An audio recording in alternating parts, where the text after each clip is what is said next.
ఎందుకంటే బాల్యం నుంచే వాళ్ళకి నేర్పించాలి. బాల్యం నుంచి నేర్పించలేదనుకోండి, పెద్దయ్యాక నేను కొంతమందిని చూస్తున్నా, చప్పట్లు కొట్టడంలే. చప్పట్లు కొట్టాలి, దేవుని సన్నిధిలోకి వచ్చినప్పుడు చప్పట్లు కొట్టాలి. అలా చూస్తూ ఉండకూడదు. దేవుణ్ణి ఆరాధించేవాళ్ళు చక్కగా కళ్ళు మూసుకొని దేవుణ్ణి ఆరాధించేవారిగా ఉండాలి. హల్లెలూయా. మనం దేవుని సన్నిధికి వచ్చింది ఎందుకు? దేవుని స్తుతించడానికి, దేవుని ఆరాధించడానికి. దేవుడు నాతో ఏం మాట్లాడతాడు, ఏమి సరి చేసుకోవడానికి దేవుడు నాతో మాట్లాడతాడు అని చెప్పి, నాలో ఉన్న లోపాలు ఏంటి ప్రభా, నాలో ఉన్న బలహీనతలు ఏంటి ప్రభా, నేనేం సరి చేసుకోవాలో చెప్పు, ఇంకా నాలో ఏమి ఉన్నాయో చెప్పు అని చెప్పి మనం సిద్ధపడి దేవుని సన్నిధికి రావాలి. ఆషామాషిగా తీసుకోవద్దండి. దేవుని సన్నిధి అంటే, దేవుని సన్నిధిలోనే నీకు ఆశీర్వాదం దొరుకుతుంది. ఇంటి దగ్గర కాదు, ఎక్కడ తీసుకొని వెళ్ళాలి. దేవుని ఆశీర్వాదం ఎక్కడి నుంచి వస్తుంది? దేవుని సన్నిధిలో నుంచి నువ్వు తీసుకెళ్ళాలి. కాబట్టి ప్రతి ఒక్కళ్ళు ఏదో వాడుక వేడుక రావద్దు. దేవుని స్తుతించాలి. హృదయం అంతటితోటి దేవుని స్తుతించే వారిగా ఉందాం. 17వ కీర్తన.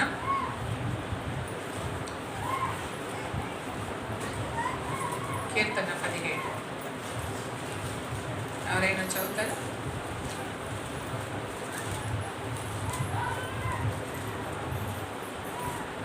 ఆసక్తి ఉన్నాడు.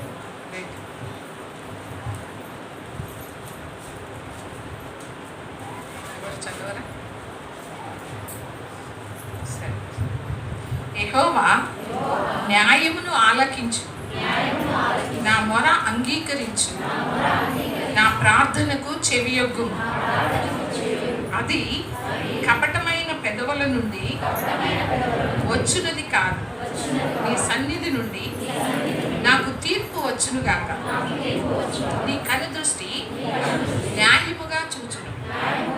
రాత్రి వేళ నీవు నన్ను దర్శించి నా హృదయమును పరిశీలించితివి, నన్ను పరిశోధించితివి. నీకు ఏ దురాలోచనయు కానరాలేదు. నోటి మాట చేత నేను అతిక్రమింపను. మనుషుల కార్యముల విషయమైతే బలత్కారుల మార్గముల తప్పించుకొనుటకై నీ నోటి మాటను బట్టి నన్ను నేను కాపాడుకొని ఉన్నాను. నీ మార్గముల యందు నా నడకలను స్థిరపరచుకొని ఉన్నాను. నాకు కాలు జారలేదు. నేను నీకు మొరపెట్టుకొని ఉన్నాను. దేవా, నీవు నాకు ఉత్తరం ఇచ్చెదవు. నాకు చెవియొగ్గి నా మాట ఆలకించుము. నీ శరణు చొచ్చిన వారిని వారి మీదికి లేచు వారి చేతిలో నుండి నీ కుడి చేత రక్షించువాడా, నీ కృపాతిశయములను చూపుము. ఒకడు తన కనుపాపను కాపాడుకొనున్నట్లు నన్ను కాపాడుము. నన్ను లయపరచగోరు దుష్టులను పోగొట్టి కాపాడుము. నన్ను చుట్టుకొను నా ప్రాణ శత్రువుల చేత చిక్కకుండను. నీ రెక్కల నీడ క్రింద నన్ను దాచుము. వారు తమ హృదయమును కఠినపరుచుకొని ఉన్నారు. వారి నోరు గర్వముగా మాట్లాడు. మా అడుగు జాడలను గురుతు పట్టి వారిప్పుడు మమ్ము చుట్టుకొని ఉన్నారు.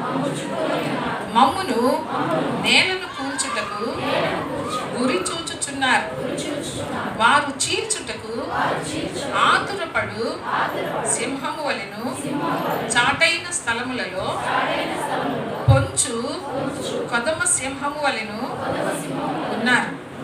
యెహోవా, లెమ్ము, వానిని ఎదుర్కొని వానిని పడగొట్టుము. దుష్టుని చేతిలో నుండి నీ ఖడ్గము చేత నన్ను రక్షింపుము. లోకల చేతిలో నుండి ఈ జీవిత కాలంలోనే తమ పాలు పొందిన ఈ లోకల చేతిలో నుండి నీ హస్తబలము చేత నన్ను రక్షింపు. నీవు నీ దానములతో వారి కడుపు నింపుచున్నావు. వారి కుమారులు కలిగి తృప్తి నొందుదురు. తమ ఆస్తిని తమ పిల్లలకు విడిచిపెట్టుదురు. నేనైతే నీతి గలవాడనై నీ ముఖ దర్శనము చేసేదను. నేను మేల్కొనున్నప్పుడు నీ స్వరూప దర్శనముతో నా ఆశను తీర్చుకొందును. దేవుడి కొద్ది మాటలు దీవించి ఆశీర్వదించుగాక. ఆమేన్. ఇది ఎవరు రాస్తారు? దావీదు యొక్క ప్రార్థన. దావీదు చేసే ప్రార్థన ఎలా ఉంది అంటే, దావీదు యొక్క ప్రార్థన చక్కగా మీరు నేర్చుకోవాలి. దావీదు ఎలాంటి, ఎందుకంటే దావీదు దేవునికి హృదయానుసారి కాబట్టి ఆ దావీదు చేసిన ప్రార్థనలన్నీ కూడా మనం నేర్చుకోవాలి. ఎలా ప్రార్థన చేస్తున్నాడు, దేని గురించి ప్రార్థన చేస్తున్నాడు అనేది మనము చూస్తే కనుక ఇక్కడ 17వ అధ్యాయం 1వ వచనంలో, యెహోవా న్యాయము ఆలకించుము, నా మొర అంగీకరించుము, నా ప్రార్థనకి చెవియొక్కుము, అది కపటమైన పెదవుల నుండి వచ్చింది కాదు. దేవుడితో చెప్పుకుంటున్నాడు. దేవునితో చెప్పుకోవాలంటే ఎంత ధైర్యం ఉండాలి కదా. ధైర్యం, ప్రభువా నేను ప్రార్థన చేస్తున్నాను, నా ప్రార్థన కపటమైన పెదవుల నుండి వచ్చింది కాదు అని దేవుడితో చెప్తున్నాడు. మనం చెప్పగలమా? అంటే ఎందుకు చెప్పలేమంటే మనం ఆ పని చేయటం లేదు కాబట్టి మనం చెప్పలేము. మనం చేసిందే, మనకు ఉన్నది ఏదో, మన బలహీనతలు కానీ మనది ఏది ఉందో అది ఉన్నది ఉన్నట్లుగా మనము దేవుడికి చెప్పుకోగలం. ఇక్కడ దావీదు అంటున్నాడు, నేను చేసే ప్రార్థన అది కపటమైన పెదవుల నుండి వచ్చింది కాదు. మనం చెప్పగలుగుతామా? నాలో ఏ కపటము లేదు. దేవుని సన్నిధిలో నువ్వు ప్రార్థన చేస్తున్నావు, ప్రార్థన చేయటానికి కూర్చున్నప్పుడు నీ ప్రార్థన ఎలాంటి పెదవుల నుండి వస్తుంది? కపటమైన పెదవుల నుండి వస్తుందా? ఎలాంటి పెదవుల నుండి వస్తుంది? అసలు దావీదు అంటున్నాడు, నన్ను అసలు పరిశీలించు. కింద చూడండి, నీ సన్నిధి నుండి నాకు తీర్పు వచ్చును కాక. నీ దగ్గర నుండి నాకు తీర్పు రావాలి, తీర్పు వచ్చును గాక. నీ కన్ను దృష్టి న్యాయముగా చూస్తుంది.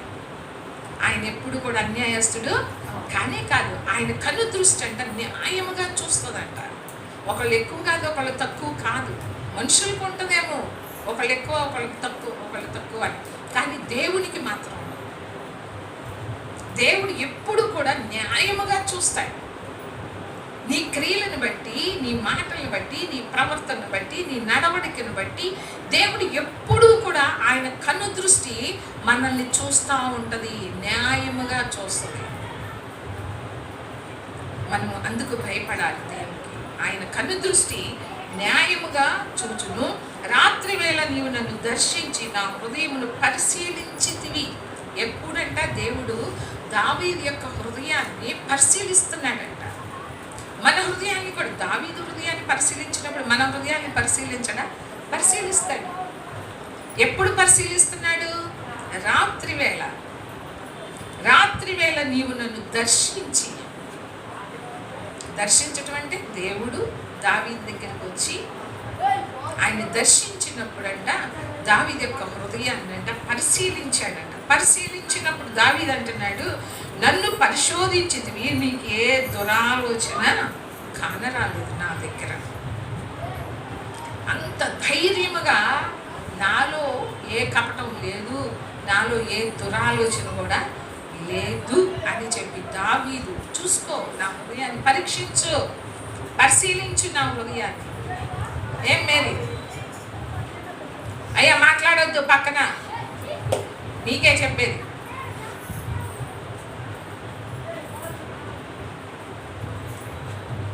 నిద్రపోకూడదు ఎవరు కూడా. కళ్ళు మూసుకోవద్దు. ఎందుకు కళ్ళు మూసుకుంటున్నారు మీరు?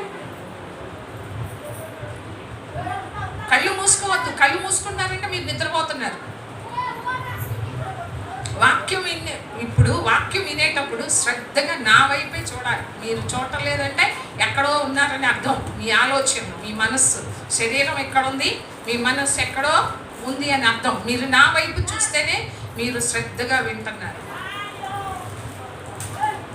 దావీదు అంటున్నాడు దేవునితో, ప్రభువా దేవా నా హృదయాన్ని పరిశీలించు, నువ్వు పరీక్షించు, నీకేమి కనపడదు, నాలో ఏ కపటము కనపడదు, నాలో ఏ దురాలోచనలు కూడా కనపడవు.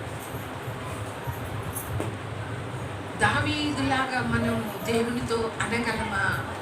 పరిశీలించు ప్రభువా నా హృదయాన్ని, నువ్వు పరీక్షించు అని ఒక రకంగా చూస్తే కనుక సవాల్ చేస్తున్నట్టు. రా ప్రభువా, చూడు నా హృదయాన్ని, చూడు నాలో ఎక్కడన్నా ఉందా కపటం. నా ప్రార్థన కపటమైన పెదవుల నుండి వచ్చేది కాదు. నీ కన్ను దృష్టి న్యాయముగా చూస్తుంది కదా. నువ్వు నన్ను పరిశీలించు, పరీక్షించు, నాలో ఏ దురాలోచన కూడా నీకు కనపడదు. రాలేదు, కనపడదు కాదు, రాలేదంట. దావీదు చెప్పేస్తున్నాడు ముందుగానే, నువ్వు వచ్చావు, నువ్వు నన్ను దర్శించావు, నువ్వు నా హృదయాన్ని పరిశీలించావు, నువ్వు పరీక్షించావు, కానీ నాలో నీవు ఏ దురాలోచన కూడా నీకు కానరాలేదు అని దావీదు చెప్తున్నాడు. అంటే దేవుడు దర్శించినట్లుగా, దేవుడు పరీక్షించాడు, పరిశీలించాడు, దేవునికి కానరాలేదని దావీదే చెప్తున్నాడు. అందుకని నా హృదయానుసారం మనల్ని మనం పరీక్షించుకున్నాం. మన పెదవులు ఎలా ఉన్నాయి, మన పెదవులు ఎలా ఉన్నాయి, మన ప్రార్థన ఎలా ఉంది, మనలో ఎలాంటి దురాలోచనలు ఉన్నాయి. దావీదు భక్తుడు అన్నాడు, అస్సలు దురాలోచన నీకు కానరాలేదు, నోటి మాట చేత నేను అతిక్రమింపను. హల్లెలూయా. నోటి మాట కూడా అతిక్రమించి మాట్లాడలేదంట. దావీదు నోట నుండి వచ్చే మాట ఎలా ఉందంట, అతిక్రమించలేదంట. ఎప్పుడు తొందరపడి ఎక్కువ మాట్లాడలేదు, అతిక్రమించలేదు, నోటి మాటల చేత అతిక్రమించలేదు. ఇక్కడ ఇంకొక మాట ఉంటుంది చూడండి, 10వ వచనంలో కింద ఉంటుంది, వారి నోరు గర్వముగా మాట్లాడు. దావీదులో గర్వం లేదు. మీరు ఎక్కడైనా చదవండి దావీదు గురించి, అసలు గర్వం అనేది లేనే లేదు. హల్లెలూయా. మనలో గర్వం ఉంటుంది. మనలో ఏముంటుంది? గర్వం ఉంటుంది, దురాలోచనలు ఉంటుంది, కపటం ఉంటుంది మనలో.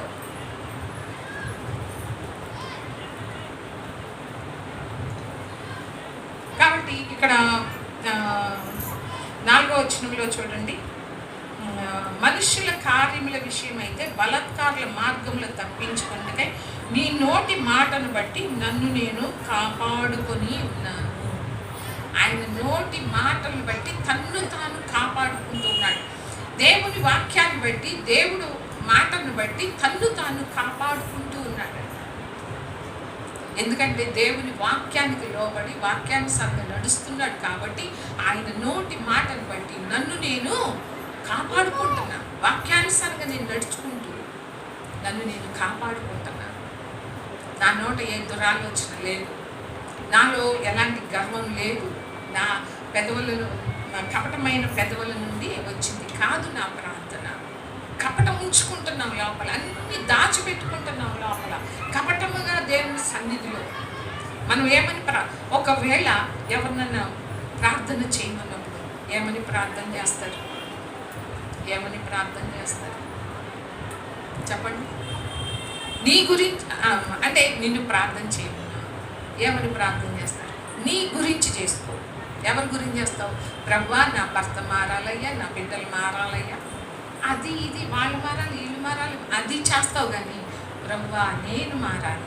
ఇక్కడ దావీదు ఇంకొక మాట కూడా ఉంటుంది చూడండి, 121వ కీర్తనలో ఉంటుంది. 121వ కీర్తనలో చూడండి,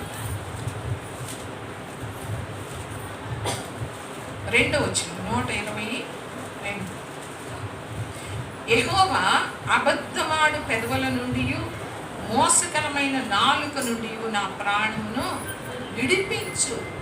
దావీదు తన్ను గురించి తను దేవుని సన్నిధిలో ప్రార్థన చేస్తున్నాడు. ఏమని ప్రార్థన చేస్తున్నాడు? యెహోవా అబద్ధమాడే పెదవుల నుండి, మోసకరమైన నాలుక నుండి నా ప్రాణమును విడిపించు. నా ప్రాణమును తన గురించి తను చేసుకుంటున్నాడు. నేను అబద్ధమాడే పెదవులు ఉన్నాయేమో, మోసకరమైన నాలుక నుండి నా ప్రాణమును విడిపించు. మనం అలా ప్రార్థన చేస్తున్నావా? నీ గురించి నువ్వు ప్రార్థన చేస్తున్నావా? అయ్యా, అబద్ధంలాగే పెదవులు నాయన, మోసకరమైన నాలుక నాది, కత్తి లాంటి మాటలు మాట్లాడతా. నేను మాట్లాడానంటే ఎదుటాళ్ళు గుండెలు చీల్చబడాల్సిందే, చచ్చిపోవాల్సిందే, వాళ్ళు సిగ్గుతో అవమానంతో తల దించుకోవాల్సిందే. అలాంటి మాటలు మాట్లాడతారు అని ఎప్పుడన్నా నీకు నువ్వు పరీక్షించుకుంటున్నావా? పరిశీలించుకుంటున్నావా? ఇక్కడ దావీదు దేవుని సన్నిధిలో ప్రార్థన చేస్తున్నాడు. ఏమి కప్పి పెట్టుకోవటల్లా, కపటముగా ప్రార్థన చేయటల్లా. కపటముగా ప్రార్థన చేయటం అంటే నువ్వు ఎలాంటి దానివో, నువ్వు ఎలాంటి వాడివో మర్చిపోయి, అయ్యా నా భర్తను మార్చయ్యా, నా బిడ్డలు మాట వింటలేదు, నా భర్త మారటలేదు, నా భార్య మారటలేదు, అలా చేస్తావు. ప్రభువా, నేనయ్యా, నా నాలుక, నా పెదాలు, నాలో కపటం ఉంది, నాలో మోసం ఉంది, నాలో గర్వం ఉంది, ఇష్టానుసారంగా మాట్లాడుతున్నాను, నా స్వభావం అలాంటిది, నన్ను మార్చు అని ప్రార్థన చేస్తున్నారా? ఎవరి గురించి చేస్తున్నావు? మొట్టమొదట ప్రతి ఒక్కరు, పురుషులే కానీ స్త్రీలే కానీ, మొట్టమొదట నీ గురించి నువ్వు చేసుకో ప్రార్థన.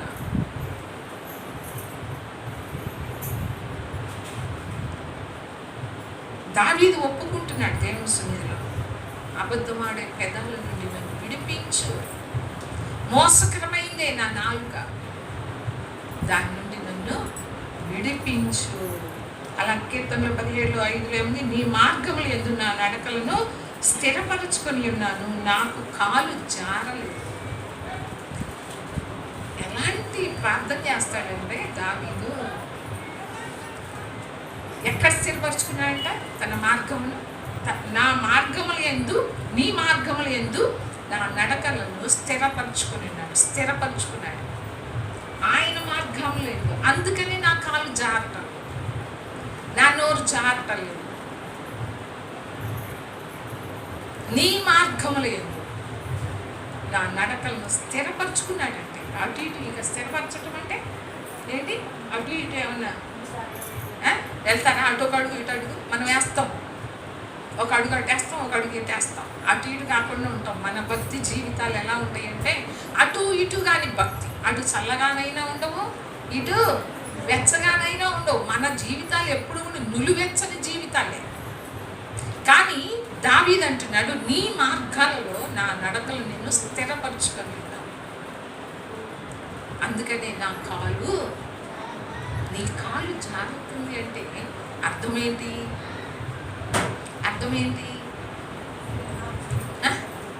నువ్వు ఇంకా ఆయన మార్గంలో నీ నడకల్ని స్థిరపరచుకోవట్లేదు. 2 మార్గాల్లో నడుస్తున్నావు, ఒక్క మార్గంలో స్థిరపడు. హల్లెలూయా. సరే, ఇవాళ వాక్యం కూడా మొన్న అంతకుముందు వారం నేను చెప్పాను కదా, ఏమని చెప్పాను? మన అవయవాల గురించి చెప్పాను కదా. ఏది నీకు అభ్యంతరంగా ఉంటుందో దాన్ని ఏమంటున్నాడు దేవుడు? దాన్ని పెరికివేయి అన్నాడు. దాన్ని నేను యాకోబు రాసిన పత్రికలో చూపించాను కదా. యాకోబు రాసిన పత్రికలో చూడండి, యాకోబు రాసిన పత్రిక 3వ అధ్యాయంలో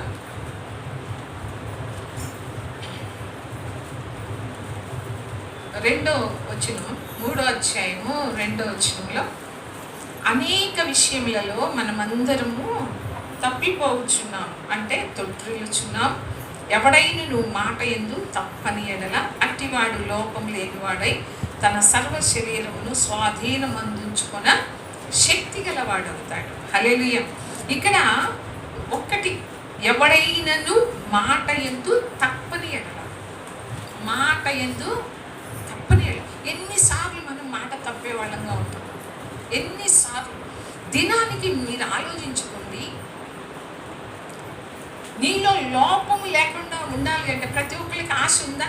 నేను ఏ లోపం లేకుండా దేవుని ఎదుట నిలబడాలి అని ఆశ కలిగి ఉన్నామా? ఆశ కలిగి ఉంటే దేవుడు అంటున్నాడు, నువ్వు మాట యందు తప్పకపోతే, మాట యందు తప్పని ఎడల అట్టివాడు లోపం లేనివాడుగా ఉంటాడు. నీలో లోపము లేదు అంటానికి సూచన ఏంటంటే, నీవు మాట యందు తప్పకపోతే నీలో ఏ లోపం కూడా ఉండదు. హల్లెలూయా. మాట యందు తప్పని వారుగా ఉండాలి. ఎవడైనా నువ్వు మాట యందు తప్పని ఎడల అట్టివాడు లోపం లేనివాడై తన సర్వ శరీరమును స్వాధీనమందుంచుకున్న శక్తి గలవాడు. హల్లెలూయా. శక్తి గలవాడుగా ఉంటాడు. మాట యందు తప్పిపోతున్నాం అంటున్నాడు. అందరూ కూడా ఎవడై అనేక విషయములలో మనం అందరము కూడా తప్పిపోతూ ఉన్నాం. అన్ని విషయాల్లో అందరం తప్పిపోతున్నాం. కొన్ని విషయాలలో కొద్దిమంది తప్పిపోతున్నారని ఉంది అక్కడ వాక్యం. అన్ని విషయాలలో అందరము తప్పిపోవచ్చు. ఎందుకు? ఈ నాలుక ఈ మాట యందు తప్పకుండా ఉండలేకపోతున్నారు. అందరూ ప్రతి ఒక్కళ్ళు మాట యందు తప్పేవారుగా ఉంటున్నారు. అందుకని లోపాలు ఉంటున్నాయి మనలో. అందుకని దావీదు భక్తుడు ప్రార్థన చేస్తున్నాడు, నాలో ఈ లోపం ఉందయ్యా, మొట్టమొదట నేను సరి కావాలి, మొట్టమొదట నేను మార్చబడాలి. నాలో అబద్ధాలు ఉన్నాయి, మోసం ఉంది, గర్వం ఉంది, కపటం ఉంది, ఇవన్నీ నాలో ఉన్నాయి ప్రభా. మొట్టమొదట నేను మారాలి. మనకి తెలుసు మనలో ఉన్న లోపాలు ఏంటో, మనకి తెలుసు మనలో ఉన్న బలహీనతలు ఏంటో మనందరికీ కూడా తెలుసు. కానీ వాటిని కప్పి పెట్టుకుంటున్నాం. దేవుని సన్నిధిలో ఒప్పుకోవట్లా. ప్రతి ఒక్క స్థితిని దేవుని సన్నిధిలో ఒప్పుకోవట్లా. నువ్వు ఇప్పుడు దేవుని సన్నిధిలో ప్రార్థన చేయమంటే నువ్వు ఎలా ప్రార్థన చేస్తావు? యథార్థంగా ప్రార్థన చేస్తావా? నీదేంటి అనేది నువ్వు దేవుని సన్నిధిలో ఒప్పుకుంటావా? ఒప్పుకో. వాళ్ళ గురించి వీళ్ళ గురించి చేస్తాం. కానీ మనమందరం కూడా మాట యందు అది అంటే అది సాధకం చేసుకోమంటున్నాడు దేవుడు. సాధకం చేసుకోవాలి. నువ్వు లోపం లేని వాడిగా కానీ ఉండాలి అంటే నీ నోటి మాట యందు తప్పకుండా నువ్వు ప్రాక్టీస్ చెయ్యాలి. ఒక పేపర్ తీసుకో. ఈరోజు ఏ విషయాల్లో నేను తప్పిపోతున్నాను, నా నోటి మాటను బట్టి నేను ఏ విషయాల్లో తప్పిపోతున్నానని రాసుకో. నిన్ను విమర్శించుకో. అందుకని లోకాసు వార్తలో ఒక మాట ఉంటుంది చూడండి. లోకాసు వార్త, మన నోట ఎలాంటి మాటలు వస్తాయి? మన నోట లోకాసు వార్త 6వ అధ్యాయము 45వ వచనం. 6వ అధ్యాయము 45వ వచనం. సజ్జనుడు తన హృదయమును మంచి ధననిధిలో నుండి సద్విషయములను బయటికి తెచ్చును. దుర్జనుడు చెడ్డ ధననిధిలో నుండి దుర్విషయములను బయటకు తెచ్చును. హృదయము నిండి ఉండు దానిని బట్టి ఒకని నోరు మాట్లాడు. మిమ్మల్ని మీరు పరీక్షించుకోండి. నీ హృదయము దేనితో నింపబడి ఉందో, ఏ విషయాలతో నింపబడి ఉందో దానిని బట్టే నీ నోరు మాట్లాడుతుంది. సజ్జనుడు అంటే మంచివాడు. సజ్జనుడు తన హృదయమును మంచి ధననిధిలో నుండి, నీ హృదయం అనే మంచి ధన నిధి. నీ హృదయం ఏంటంట? మంచి ధన నిధిగా ఉందా? నీ హృదయం మంచి ధన నిధిగా ఉంటే దానిలో నుంచి ఏమొస్తుంది? నీ హృదయము ఏ విషయాలతో నిండి ఉందో నీ నోరు కూడా అలాగనే మాట్లాడుతుంది. సజ్జనుడి యొక్క హృదయం అనే మంచి ధననిధిలో నుండి మంచి విషయాలే బయటికి వస్తాయి. నీ నోరు మాట్లాడతావు, మంచి విషయాలు మాట్లాడతావు, గలీజ్ మాటలు మాట్లాడవు, ఇతరులను కించపరిచే మాటలు మాట్లాడవు, ఇతరులను అవమానపరిచే మాటలు మాట్లాడవు. కొంతమంది కొన్ని మాటలు మాట్లాడితే కొంతమంది చచ్చిపోతారు కదా ఊరేసుకో, అలాంటి మాటలు మాట్లాడతారు. ఎందుకు? నీ హృదయం దేనితో నింపబడింది? దేనితో నింపబడింది? నువ్వు క్రైస్తవుడివి. క్రైస్తవుని యొక్క ఫలాలు, నోటి ఫలాలు ఎలా ఉండాలి? క్రైస్తవుని ఇప్పుడు నీ ఫలాన్ని బట్టే నీ నీ ఆత్మీయ జీవితం ఎలాంటిదో నిర్ధారించబడుతుంది.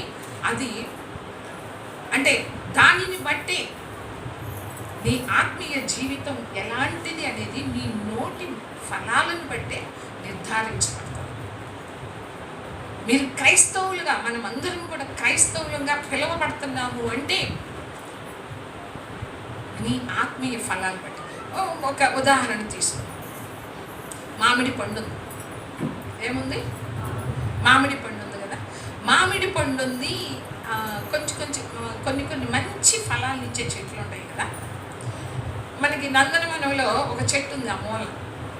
అది 5 సంవత్సరాల నుంచి ఉన్న బాగా పెరుగుతుందే కానీ అసలు ఏ ఫలము అసలు అంటే ఏది రావటం లేదు దాని నుంచి ఫలం. ఆ చెట్టు ఏంటిది అనేది మనకి అర్థం కావాలి అంటే దాని స్వభావం ఏంటి, దాని గుణలక్షణాలు ఏంటి అని మనకి ఒక చెట్టు మీద ఒక మంచి అభిప్రాయం రావాలి అంటే దాని నుండి వచ్చే ఫలాన్ని బట్టి మనకి ఒక అభిప్రాయం వస్తుంది. అది ఎలాంటిది, ఆ చెట్టు ఎలాంటి స్వభావం కలిగి ఉన్నది అనేది దాని యొక్క ఫలాన్ని బట్టి మాత్రమే మనకు అర్థమవుతుంది. అవునా? ఫలం రాకపోతే అది ఏ చెట్టో, ఎలాంటి చెట్టో, పోతా ఉండదు, పిందే ఉండదు కొన్ని చెట్లకి కదా. మరి ఆ చెట్టు ఎలాంటిదని మనకి ఎలా అర్థమవుతుంది? దాని స్వభావం ఏంటి? అది మంచి చెట్ట లేకుంటే చెడ్డ చెట్ట? మంచి చెట్టు అంటే ఇప్పుడు మామిడి పండు ఉందనుకోండి, మామిడి పండు ఎలాంటి పండు అది? అంటే మధురమైన ఫలాలు ఇచ్చే చెట్టు. మామిడి చెట్టు ఏంటిది? అంటే ఆ పండును బట్టి ఆ చెట్టు ఎలాంటిదని మనము, దాని స్వభావం ఏంటిదని మనకు తెలుస్తుంది కదా. దాన్ని బట్టి అంటే ఫలాన్ని బట్టి ఆ చెట్టు యొక్క స్వభావం ఏంటో మనం చెప్పగలుగుతాం. ఆ చెట్టు నందనవనంలో ఒక చెట్టు ఉంది, అది మొన్నటి వరకు అసలు ఏదీ రాలేదు. కానీ మొన్న ఈ మధ్య పాస్టర్ గారు ఇంత పెద్ద బత్తాయి కాయ తెచ్చారు. అప్పుడు అర్థమైంది ఆ చెట్టు ఏం చెట్టు? బత్తాయి చెట్టు అని. హల్లెలూయా. అంటే ఆ బత్తాయిని పట్టి ఆ చెట్టు ఏంటిది అని మనం గ్రహిస్తాం. పచ్చిమిర్చి చెట్టు ఉందనుకోండి, పచ్చిమిర్చి, లేకుంటే కాకరకాయ చెట్టు ఉందనుకోండి, దాని ఫలాలు ఎలా ఉంటాయి? ఎలా ఉంటాయి? మీరు దేన్ని ఇష్టపడతారు చెప్పండి? మీరు దేన్ని ఇష్టపడతారు? ఏ ఫలాన్ని ఇష్టపడతారు? నిమ్మకాయని ఇష్టపడతారా, పచ్చిమిర్చిని ఇష్టపడతారా, లేకుంటే కాకరకాయని ఇష్టపడతారా, లేకుంటే మామిడికాయని ఇష్టపడతారా, లేకుంటే దేన్ని ఇష్టపడతారు? మధురమైన ఫలాన్ని ఇచ్చే చెట్టునే కదా. దాని మీద ఒక మంచి అభిప్రాయం కలుగుతుంది మనందరికీ. అయిన ఆ చెట్టు యొక్క స్వభావం కూడా మనకి అర్థమైపోతుంది. దేనిని బట్టి? ఆ ఫలాన్ని బట్టి మాత్రమే. ఇప్పుడు మనమందరము కూడా క్రైస్తవులము అని నిర్ధారించబడటానికి మన యొక్క ఆత్మీయ జీవితం, మన ఆత్మీయ జీవితాన్ని బట్టే నువ్వు క్రైస్తవుడుగా లేదా అనేది నిర్ధారించబడుతుంది. నీ ఆత్మీయ ఫలాలను బట్టి, నీ నోటి ఫలాలను బట్టి నువ్వు క్రైస్తవుడువా కాదా? నేను క్రైస్తవుని అంటే నీకు నువ్వు పిలుచుకుంటున్నావు అంతే. క్రైస్తవుని దగ్గర నుంచి ఏం ఫలాలు రావాలి బయటికి? హృదయం అనే మంచి ధననిధిలో నుండి ఏమొస్తాయి బయటికి? ఏమొస్తాయి? మంచి విషయాలు వస్తాయి. అంతేకాదు చెడ్డ దుర్జనుడు అంటే చెడ్డవాడు. దుర్జనుడు చెడ్డ ధననిధిలో నుండి దుర్విషయములను బయటికి తెస్తాడు. నీ ఫలము, నీ నోటి ఫలాన్ని బట్టి నీ ఆత్మీయ జీవితము కూడా నిర్ధారించబడుతుంది. నువ్వు ఎంతగా ఎదిగావు, ఎంతగా ఫలిస్తున్నావు. క్రైస్తవులు అని చెప్పుకుంటున్నామే కానీ, నేను నిన్న రాత్రి చెప్పాను కదా వాక్యం, ఏమని చెప్పాను? దేవుడు అంటున్నాడు అన్య జనుల్లో కూడా లేదు, అన్య జనుల్లో కూడా ఇలాంటిది లేదు. అన్య జనులు అనుసరించే వాటిని కూడా మీరు అనుసరించటం లేదు. అన్య జనుల కంటే కూడా మీరు ఇంకా దుర్మార్గులుగా ఉంటున్నారు, అధికమైన దుర్మార్గులు అంటారు. అన్య జనుల కంటే కూడా పౌలు భక్తులు కూడా అంటాడు కదా, ఇలాంటి అన్య జనుల్లో కూడా లేదు అంటాడు. అంటే ఏంటి? క్రైస్తవులలో ఉన్నది అన్ని జనుల్లో కూడా లేదు అంటాడు. ఆ రోజునే కాదు, ఈ రోజు కూడా క్రైస్తవులు అని చెప్పుకున్నావు, కానీ నీ దగ్గర నుంచి ఫలం ఏది? ఏ ఫలం? నీ నోటి ఫలం. మొట్టమొదట ఏ ఫలం కావాలా? నోటి ఫలం. నీవు మాట యందు తప్పకపోతే, తప్పని ఎడల అట్టివారు లోపము లేని వారుగా ఉంటారు. ఎన్నిసార్లు మాట తప్పుతున్నావు? దేవునికి ఎన్నిసార్లు మాట ఇచ్చి ఉంటారా? ఎన్నోసార్లు మాట ఇచ్చి ఉంటాం, కానీ దాన్ని మనం నెరవేరుస్తున్నామా? మాట తప్పిపోతున్నాం. మాటికి మనుషులకి ఇచ్చిన మాటని కూడా మనం తప్పిపోతూ ఉంటాం. రేపు వస్తానులే అంటాం. ఏం చేస్తాం? ఫోన్ చేసామనుకో, ఇదిగో అరగంటలో వచ్చేస్తాను, ఒక్క పావు గంటలో వచ్చేస్తాను. కానీ నమ్మకం, నీ మాట మీద నమ్మకం, 100 అయినా 106 అయినా మాట తప్పడు అని అది ఉండాలి క్రైస్తవులకి. అది నువ్వు పోగొట్టుకుంటున్నావు. నువ్వు మాట తప్పిపోతున్నావు, మాట ఇస్తున్నావు, కానీ మాట విషయంలో నువ్వేం చేస్తున్నావు? తప్పిపోతున్నావు. అందుకని దావీదు భక్తుడు అన్నాడు, కపటం లేదు నాలో, మోసం లేదు, గర్వం నాలో లేదు, అబద్ధాలు లేవు. నన్ను పరిశీలించావు, నన్ను పరీక్షించావంటున్నాడు. మామిడి పండు ఎప్పుడూ మధురమైన ఫలాలు ఇస్తుందా? అప్పుడప్పుడు చేదు ఫలాలు కూడా ఇస్తుందా? కొద్ది రోజులు చేదు ఫలాలు, కొద్ది రోజులు మధురమైన ఫలాలు. మరి మనం కొంచెం ఇటు కొంచెం అటుగా ఉంటాం.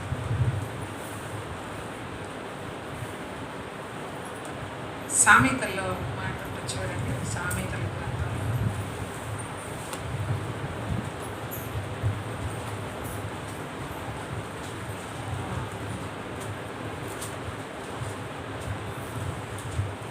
11 వచ్చాయి.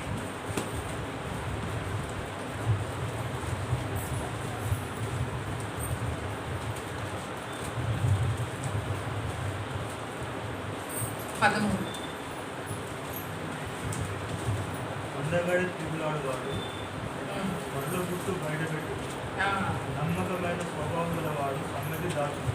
హల్లెలూయా. అంటే ఇక్కడ కొండెగాడై తిరుగులాడువాడు పరుల గుట్టు బయట పెట్టడు. అంటే ఒక క్రైస్తవుని యొక్క ఫలాలు ఎలా ఉండాలి? నువ్వు క్రైస్తవునిగా ఉంటే కనుక నీ ఫలాలు ఎలా ఉంటున్నాయి? నీ హృదయం దేనితో నింపబడుతుంది? చెడ్డ విషయాలతో నింపబడుతుందా, లేకుంటే మంచి విషయాలతో నింపబడుతుందా? నీ హృదయం దేనితో నింపబడుతుందో అవే బయటకు వస్తాయి మాట. నీతిమంతుని గుడారాల నుంచి ఏం రావాలంట?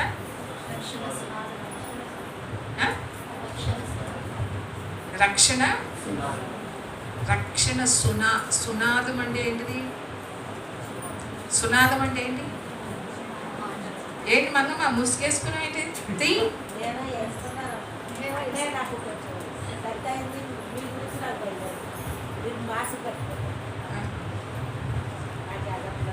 నీ గుడారంలో నీతిమంతుడు అయితే, నువ్వు నీతిమంతురాలు అయితే నీ గుడారంలో నుంచి ఏమి వినపడాలి? సునాదాలు వినపడాలి. కొన్ని కొన్ని గ్రహాల్లో నుంచి వినపడతాయి. ఏమి వినపడతాయి? అన్ని జనులు కూడా నోటి మీద వేసుకునేలాగా ఉంటాయి. అందుకనే దేవుడు అంటున్నాడు యెరూషలేము విషయంలో, రాత్రి చెప్పాను వాక్యం, యెరూషలేముని ఎక్కడ ఉంచాడంట? అన్య జనుల మధ్య ఉంచాను అంటున్నాడు. ఎక్కడ ఉంచాడు యెరూషలేముని? యెరూషలేము చుట్టూ చూడండి ఎవరుంటారు? అన్య జనులు. అంటే అన్య దేశాలు ఉంటాయి, అన్య రాజ్యాలు ఉంటాయి యెరూషలేము చుట్టూ కూడా. ఎందుకు పెట్టాడంటే దేవుని యొక్క ప్రజలు దేవుని నామాన్ని మహిమ పరచటానికి అన్య జనుల మధ్య ఉంచాడు యెరూషలేము. అలాగే మనల్ని ఎక్కడ ఉంచాడు ఇప్పుడు? అన్య జనుల మధ్య మనల్ని ఉంచినప్పుడు మనము దేవుని నామాన్ని మహిమపరుస్తున్నామా లేకుంటే దేవుని నామాన్ని అవమానపరుస్తున్నామా? నీ ఇంటిలో నుంచి వినపడే మాటలను బట్టి నువ్వు దేవుని బిడ్డవా కావా, నువ్వు క్రైస్తవుడువా లేకుంటే దేవుడు అంటున్నాడు. ఆ ఒక్క మాట చూడండి, యెహెజ్కేలు గ్రంథంలో చూడండి,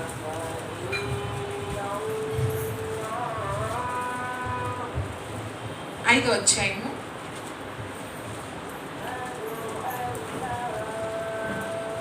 5వ వచనం నుండి చదువు.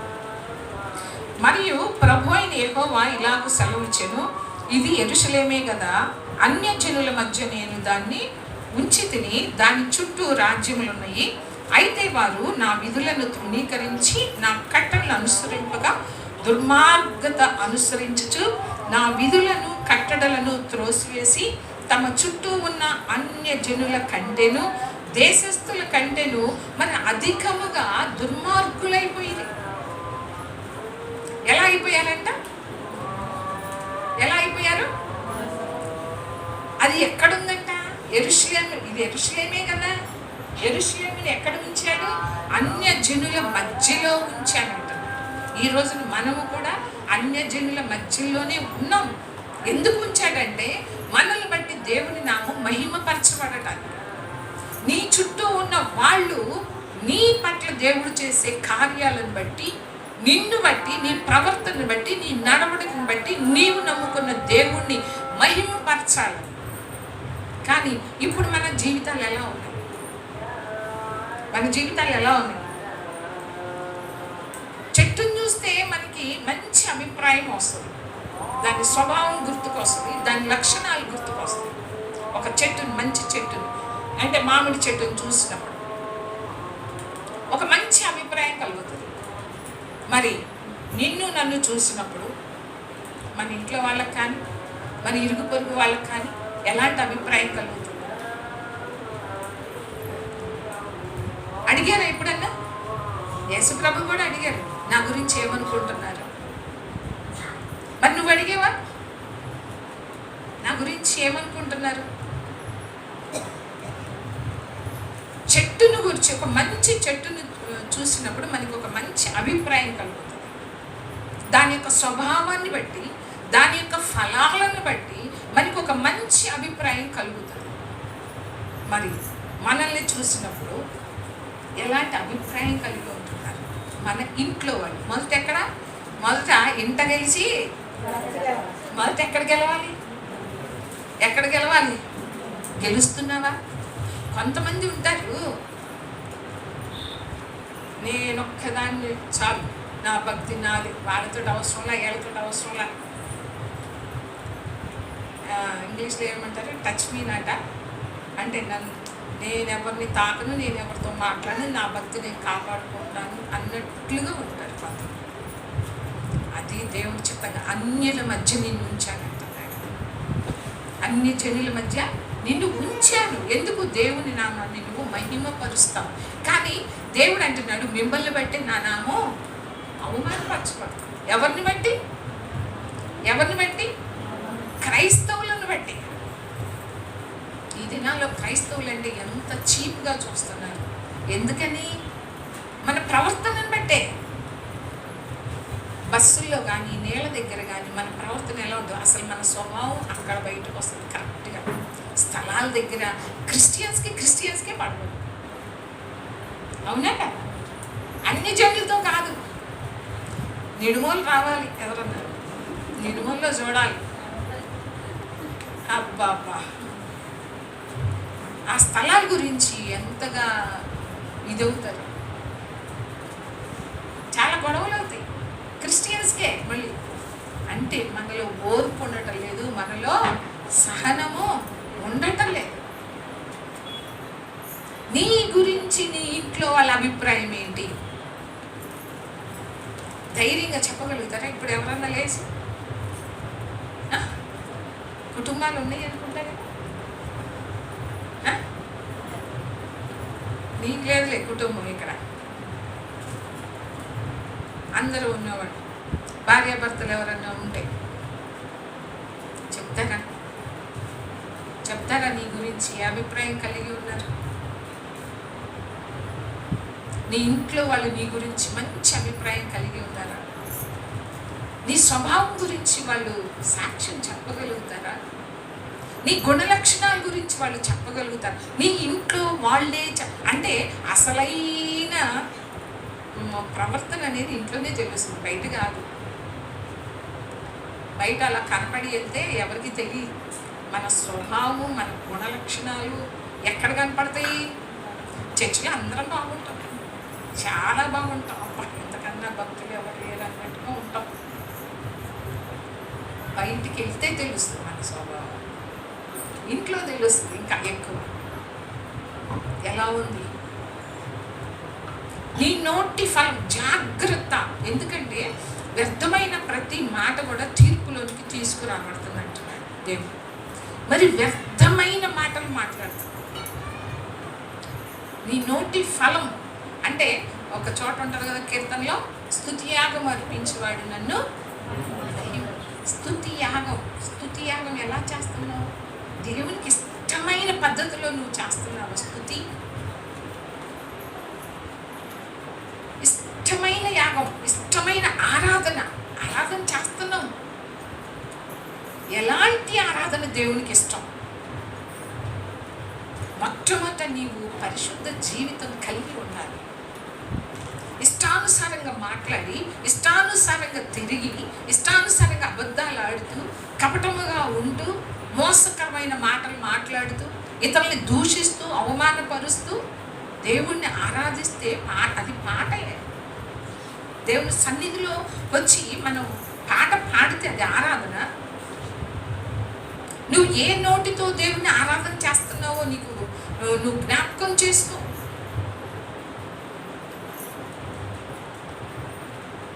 ఎలాంటి వాటితో నీ హృదయం నిండింది, ఎలాంటి హృదయంలో నుండి వస్తుంది ఆరాధన, ఎలాంటి హృదయంలో నుండి వస్తుంది స్తుతి. నీకు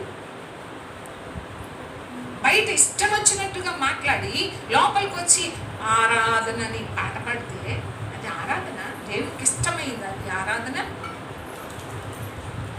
మొట్టమొదట నిన్ను నువ్వు సరి చేసుకోవాలి, పరిశుద్ధ జీవితం కలిగి ఉండాలి మనమందరం. నీ నోటి ఫలాలను బట్టే నీ ఆత్మీయ జీవితం ఏంటి, నీ ఆత్మీయ ఫలాలు ఏంటి, నీలో నుండి బయటకు వస్తుంది ఏంటి, ఎలాంటి ఫలం వస్తుంది బయటికి? జిహ్వ ఫలం అని ఉంటుంది కదా, ఎలాంటి ఫలం కలిగి ఉన్నావు?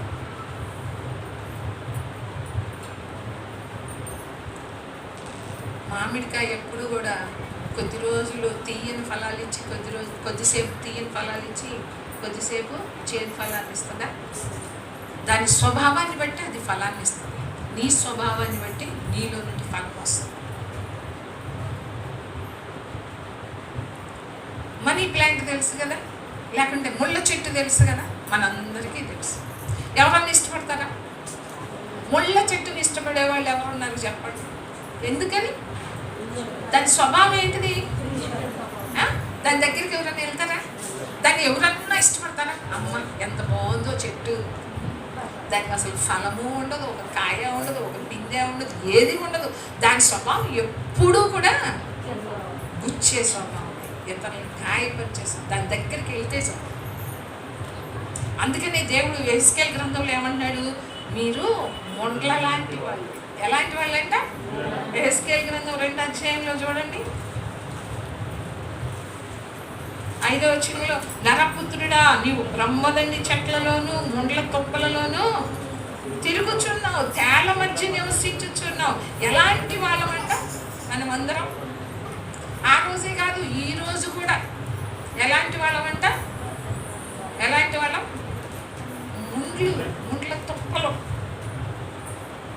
ముండ్ల తుప్పల్లో తిరుగుతున్నాం. ముండ్ల తుప్పలు ఎవరు? ఇశ్రాయేలు ప్రజలే ముండ్ల తుప్పలు. ఇప్పుడు మనం ఎవరు చెప్పండి? ముండ్ల తుప్పలమేనా? ముండ్ల చెట్టు ఎప్పుడు కూడా ఇతరులు గాయపరుస్తుంది, ఇతరులను అవమానపరుస్తుంది.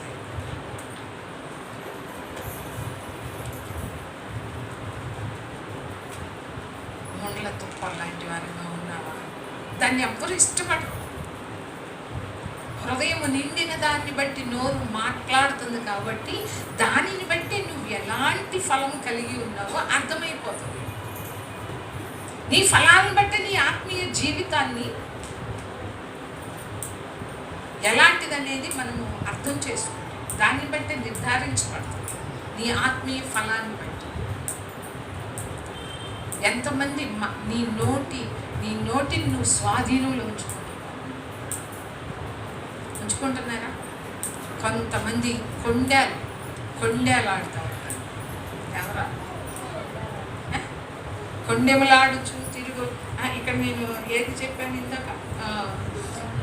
అన్యజనుల కంటేను దేశస్థుల కంటేను మరి అధికముగా దుర్మార్గులైరి. అది యెహెజ్కేలు గ్రంథం 5వ అధ్యాయం. కాబట్టి ప్రభు అయిన యెహోవా ఇలాగ సెలవిచ్చుచున్నాడు, నా కట్టడలను అనుసరింపకయు నా విధులను గైకొనకయు ఉండువారై మీ చుట్టూ ఉన్న అన్యజనులకు కలిగి ఉన్న విధులనైనను అనుసరింపక. దేవుడు చెప్తున్నాడు ఏంటి? మీ చుట్టూ ఉన్న అన్యజనుల యొక్క విధులను కూడా మీరు అనుసరించుతున్నారు. వాళ్ళు అనుసరిస్తున్నారు, కానీ మీరు నా పిల్లలు అయ్యుండి కూడా మీరు వాళ్ళకంటే కూడా వాళ్ళ అన్యజనులు వాళ్ళకు కలిగి ఉన్న విధులను వాళ్ళు అనుసరిస్తున్నారు, కానీ వాటిని కూడా మీరు అనుసరించక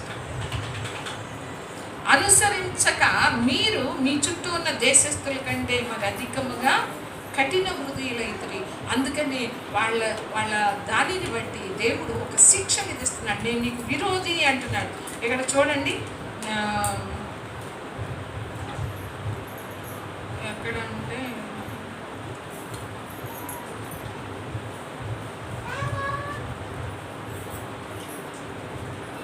దాంట్లోనే ఉంటుంది చూడండి.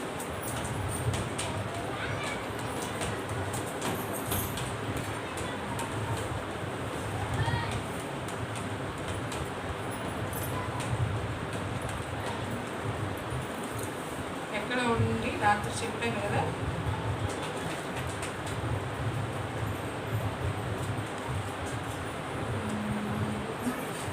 8వ వచనంలోనే ఉంది కదా. కావున ప్రభువైన యెహోవాకు నీకు విరోధినైతే. ఇశ్రాయేలు ప్రజల యొక్క క్రియలను బట్టి వాళ్ళ నడవడికను బట్టి దేవుడు అంతకుముందు వాళ్ళని ఎంతో ప్రేమించాడు. ఇశ్రాయేలు ప్రజలు ప్రేమించాడు. అయితే అంతగా ప్రేమించిన దేవుడు ఇప్పుడు ఇశ్రాయేలు ప్రజలకే విరోధిగా మారాడు. దేవుడే విరోధిగా మారితే ఇంకా అసలు జీవితాలు ఉంటాయి? అసలు నేనే మిమ్మల్ని శిక్షిస్తున్నాను అన్నాడు, నేనే మీకు విరోధిగా ఉన్నానంటున్నాడు. ఎందుకు విరోధిగా మారాడు? దేవుడే విరోధిగా ఎందుకు మారాడు? ఎందుకు దేవుడే శిక్ష విధిస్తున్నాడు? ఎందుకంటే వారి యొక్క పాపమును బట్టి, ఆ పాపము బట్టి వాళ్ళకి శిక్ష వస్తుంది. ఆ రోజునే కాదు, ఈ రోజు కూడా మనకి శిక్ష వస్తుందా రాదా? మన పాపం బట్టి. కానీ ఈ రోజున యేసుప్రభు దగ్గరికి వెళ్ళి నువ్వు చేసిన పాపం ఏంటో, నీకున్న బలహీనత ఏంటో, ఏ విషయాలు తప్పిపోయావో నువ్వు దేవుని సన్నిధిలోకి వెళ్ళి ప్రార్థన చేస్తే వాటిని అన్నింటినీ క్షమిస్తాడు. నువ్వు ఒప్పుకోవాలి. ఒప్పుకొని విడిచిపెడితే ఆయన కనికరాన్ని పొందుకుంటావు. ఇక్కడ దేవుడు అంటున్నాడు, నేను వారి ఎడల కరుణా దృష్టి అయినను జాలి అయినను. 11వ వచనంలో కింద ఉంటుంది అనమాట. కరుణా దృష్టి అయినను జాలి అయినను లేక నేను నిన్ను క్షీణింపచేసేదను. ఇక నాకు జాలి ఉండదు మీ మీద. ఎందుకు జాలి ఉండటం లేదు అంటే వాళ్ళు చేసిన కార్యాలను బట్టి, వాళ్ళు చేసిన హేయమైన కార్యాలను బట్టి దేవుడు అంటున్నాడు, ఎన్నో సంవత్సరాలు దేవుడు ప్రవక్తలను పంపిస్తూ ఉన్నాడు, హెచ్చరిస్తూ ఉన్నాడు. హెచ్చరించినప్పటికీ కూడా, అన్ని సంవత్సరాలు చెప్పినప్పటికీ కూడా వాళ్ళు మారలేదు. ఆఖరికి బబులోను దేశానికి, శత్రు దేశానికి తీసుకురాబడినప్పటికీ కూడా, అక్కడ హెచ్చరించినప్పటికీ కూడా ఇంకా వాళ్ళలో మార్పు రాలేదు. అందుకనే అన్ని సంవత్సరాలు చూసి అంటున్నాడు, మీరు అన్య జనుల కంటే కూడా అధికముగా దుర్మార్గులు అయిపోయారు, అధికముగా కఠినులు అయిపోయారు. కాబట్టి ఇక మీ మీద నేను జాలి చూపించను, నేను మిమ్మల్ని క్షీణింపచేస్తాను. ఎంత భయంకరమైన పదాలో మీరు జ్ఞాపకం చేసుకోండి. నేనే మిమ్మల్ని క్షీణింపచేస్తానంటున్నాడు. ఎందుకు క్షీణింపచేస్తున్నాడు? ఎందుకు శత్రువుల చేతికి అప్పగించాడు? అప్పుడైనా సరే వాళ్ళు మారటం లేదు. యెహెజ్కేలు వాళ్ళ మంచి కోరి వెళ్ళి చెప్తున్నప్పటికీ యెహెజ్కేలుని బంధించి చంపాలని చూస్తున్నారు, ప్రవక్తల్ని చంపుతున్నారు. ఎందుకు? మంచి చెప్పే వాళ్ళని చంపాలని చూస్తున్నారు. అలాంటి కఠినులు వాళ్ళు వినరని నాకు తెలుసు అంటున్నాడు దేవుడు. వాళ్ళు వినరని నాకు తెలుసు, వాళ్ళు వినకపోయినా నువ్వు వెళ్ళి ప్రకటించు. నిజంగానే 11 సంవత్సరాలు ప్రకటించినప్పటికీ యెరూషలేం పాడైపోతుంది, నాశనం అయిపోతుంది అని చెప్పినప్పటికీ, 11 సంవత్సరాలు ప్రకటించినప్పటికీ వాళ్ళలో కొంచెం కూడా మార్పు అనేది రాలేదు. అందుకని యెరూషలేము నాశనం అయిపోయింది. ఎన్నో సంవత్సరాలు ప్రకటించాడు, వాళ్ళని ప్రేమించి. అందుకని దేవుడు అంటాడు, నేను వేకువని లేచి ప్రవక్తలు నేను పంపిస్తున్నాను, అయినప్పటికీ కూడా వాళ్ళు మారటం. ఈ రోజున మన స్థితి కూడా ఎలా ఉంది? అలాగని వాక్యం వింటున్నావు, నీ పాపాన్ని నువ్వు విడిచిపెడుతున్నావా? భయం ఉంటుందా మనకి? నీ పాపాన్ని నువ్వు విడిచిపెడుతున్నావా? ఎవరినైనా కించపరిచే మాటలు మాట్లాడటానికి నువ్వు భయపడుతున్నావా? వ్యర్థమైన మాటలు మాట్లాడటానికి భయపడుతున్నావా? బూతు మాటలు మాట్లాడటానికి భయపడుతున్నావా? కొండెములాడేవాళ్ళు, కొండేలాడుతూ ఇంటింటికి తిరిగే వాళ్ళు ఉన్నారు. వాళ్ళ మీద వీళ్ళ మీద వాళ్ళకి చెప్పేవాళ్ళు ఉన్నారు. కుటుంబాల మధ్య చిచ్చు పెట్టే వాళ్ళు ఉన్నారు. ఇద్దరు ఫ్రెండ్స్ ఉన్నారనుకోండి, అప్పుడు చెప్పుకుంటారు, ఓ గుసగుసలు చెప్పుకొని అన్నీ చెప్పుకుంటారు. వాళ్ళిద్దరికి ఏమన్నా వచ్చిందనుకో, ఈయన చెప్పినవన్నీ ఇంకొక అమ్మాయి తీసుకెళ్ళి చెప్తారు,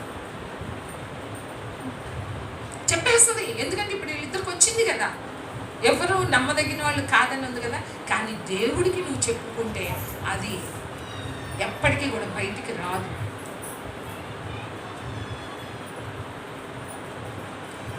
సమాధానం లేకుండా నువ్వు చేస్తున్నావు నీ నోటి మాటను బట్టి. అందుకని నా నోటికి నేను కళ్ళెం పెట్టుకున్నాను అంటాడు దావీదు. మన నోటికి ఏముండాలి? కళ్ళెం ఉండాలి.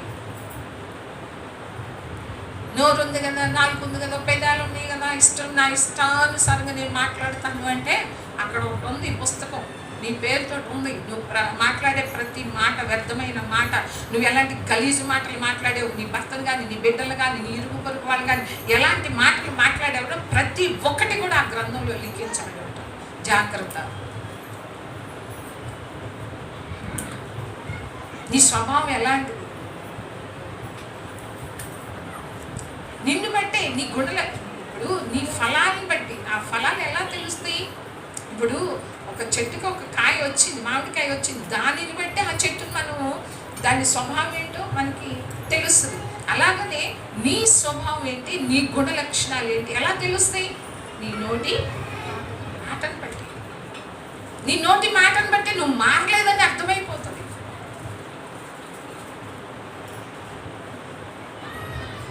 నోటిని అందుకని చాలా జాగ్రత్తగా, తొందరపడి మాట్లాడుకోవడం. ఈ రోజున అదే మనకి కంట్రోల్లో ఉండటం లేదు. అందుకని యాకోబు రాసిన పత్రికలో అదే ఉంటుంది. నాలుగుని మనుషులంటే అన్నిటినీ సాధు చేయగలుగుతున్నారు, కానీ చిన్న అవయవం, చిన్నది ఇది కదా.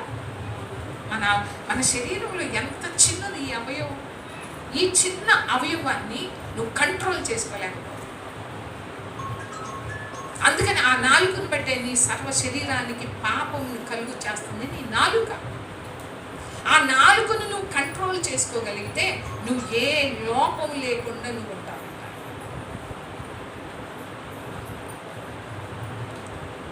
భర్త ఏమన్నా అన్నాడు అనుకో, ఇక రెచ్చిపోతాం. అలాగా ఏం మరి ఉన్నారా? జాగ్రత్త. ఇప్పుడు దేవుడు ఏమంటున్నాడంటే పెళ్ళిళ్ళలో చెప్తాను కదా, పురుషునికి లోబడాలి. లోబడటం అంటే పురుషులు కూడా ఏం చేయాలంటే లోబడతారు కదా, వాళ్ళకి దాసులుగా బానిసలుగా చూడకూడదు. పురుషులు కూడా లోబడుతున్నారంటే అది నీ ప్రేమను బట్టి లోబడతారు. నువ్వు ప్రేమించే విధానాన్ని బట్టి వాళ్ళు నీకు లోబడతారు. ఇద్దరిలో కూడా ఉంటారు. కానీ మనం అనుకుంటాం ఏంటంటే దేవుడు ఎవరి వాళ్ళకి చెప్తున్నాడు కదా, పురుషునికే చెప్తాడు, స్త్రీకే చెప్తాడు. కానీ నిన్ను ప్రేమిస్తేనే నువ్వు లోబడని చెప్పట్లేదు. ఆయన నిన్ను ప్రేమిస్తేనే నువ్వు లోబడంటలేదు. పురుషుడికి వాళ్ళు విధేయత చూపిస్తేనే నీకు లోబడితేనే నువ్వు ప్రేమించని పురుషులకి చెప్పట్లేదు దేవుడు. కానీ ఎవరికి చెప్పింది వాళ్ళు చెయ్యాలి. వాళ్ళు ఎలాంటి వాళ్ళైనా సరే నువ్వు లోబడాలి అంతే. లోబడుతున్నావా? చాలామంది భర్తల్ని చీపురు కట్ట తీసుకొని కొట్టిన వాళ్ళు ఉంటారు. ఏంది దేవుడా, కొట్టలేదా?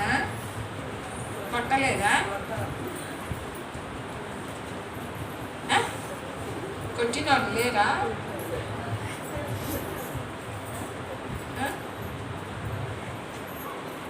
కొంతమంది నాకు తెలుసు ఎవరు అనేది, నాకు తెలుసు.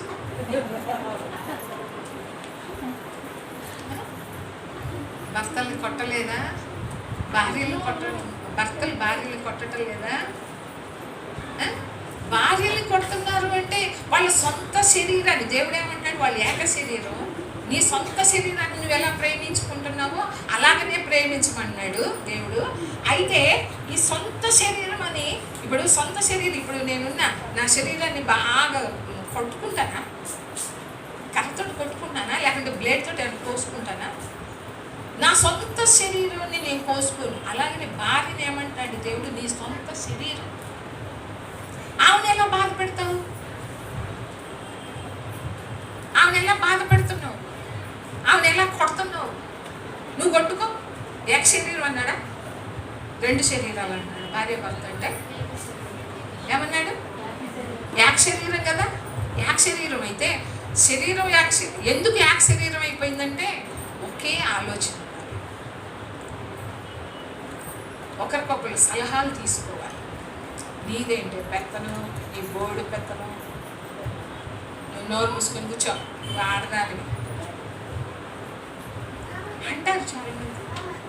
కానీ దేవుడు ఎందుకు ఇచ్చాడు భార్యని? సాటి అయినా సహాయం కొరకు ఇచ్చాడు. ఆలోచనకర్తలు ఆలోచన ఇచ్చేవాళ్ళు చాలామంది ఉంటే అది మంచిదని వాక్యంలో ఉంటుంది. దేవుడు నీకు ఎందుకు ఇచ్చాడు భార్యని అంటే సాటి అయిన సహాయం కొరకు. ఆలోచనలో కావచ్చు, ఏ విషయంలోనైనా కావచ్చు. ఏక శరీరం అంటే మీ ఇద్దరి ఆలోచనలు ఒకేలాగా ఉండాలి. ఒకే నిర్ణయం ఆలోచించుకొని ఒకే నిర్ణయం తీసుకోవాలి. నీదేంటే బోడి పెత్తనం, నా ఇష్టం వచ్చినట్టుగా నేను చేసుకుంటాను, నేను సంపాదిస్తున్నా, నేను ఖర్చు పెట్టుకుంటాను, నీకేంటి చెప్పేది? కొంతమంది ఉంటారు భార్యలకి ఏమీ చెప్పరు.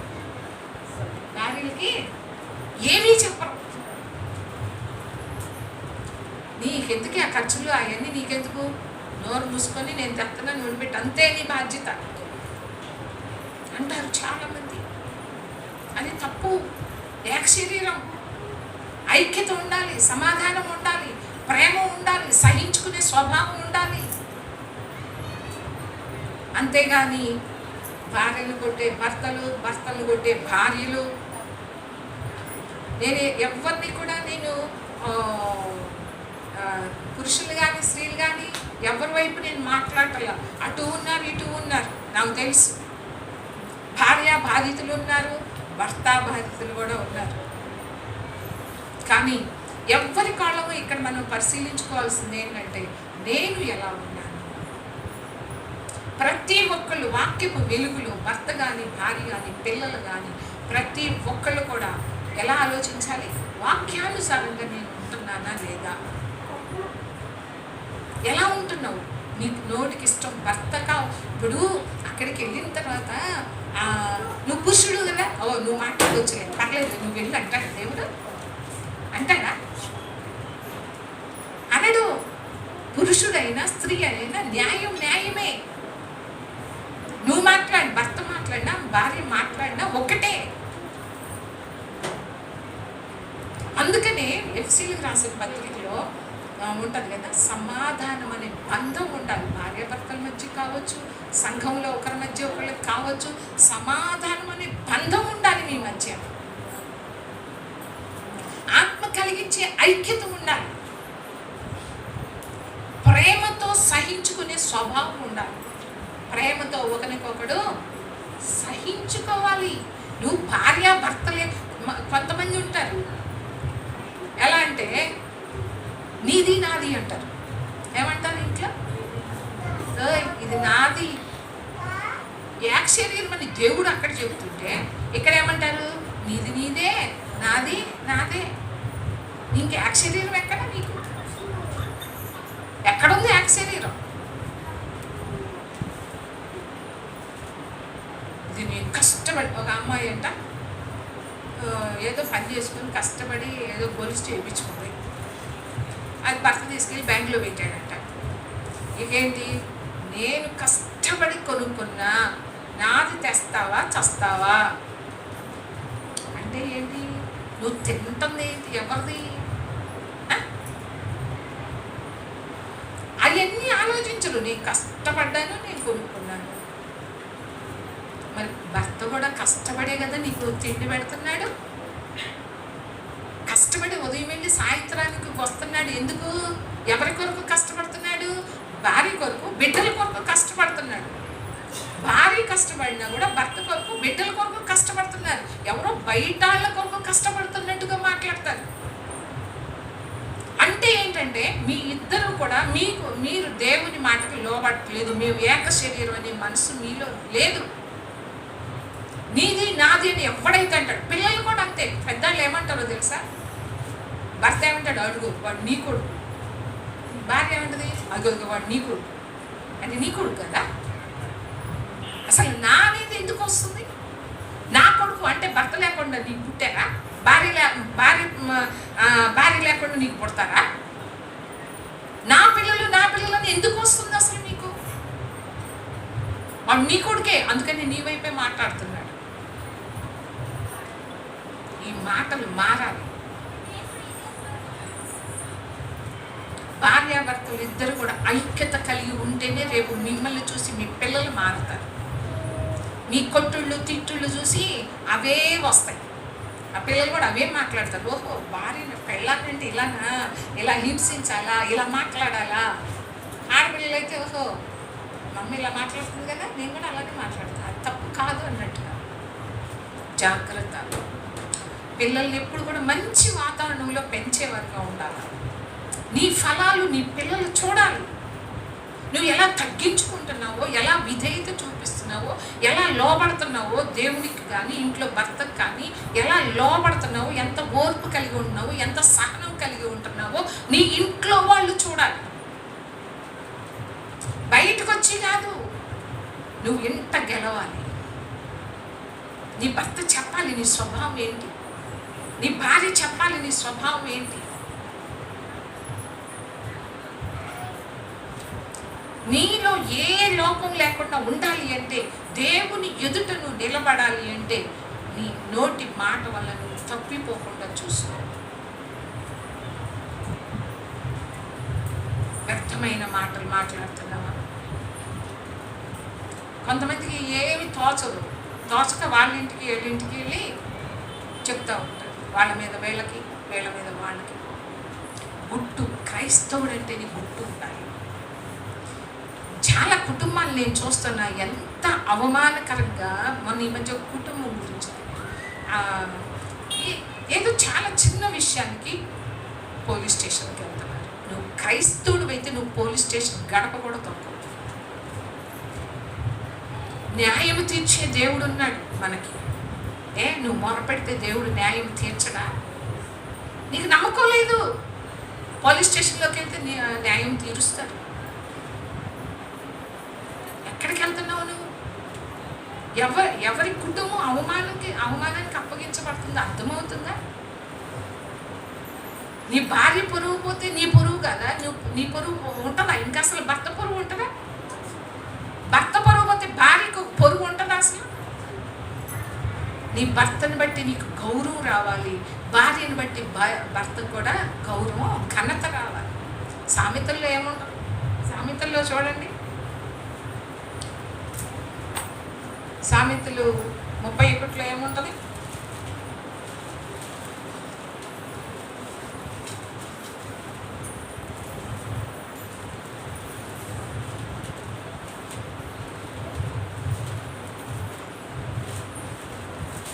ముప్పై 15లో చూడండి.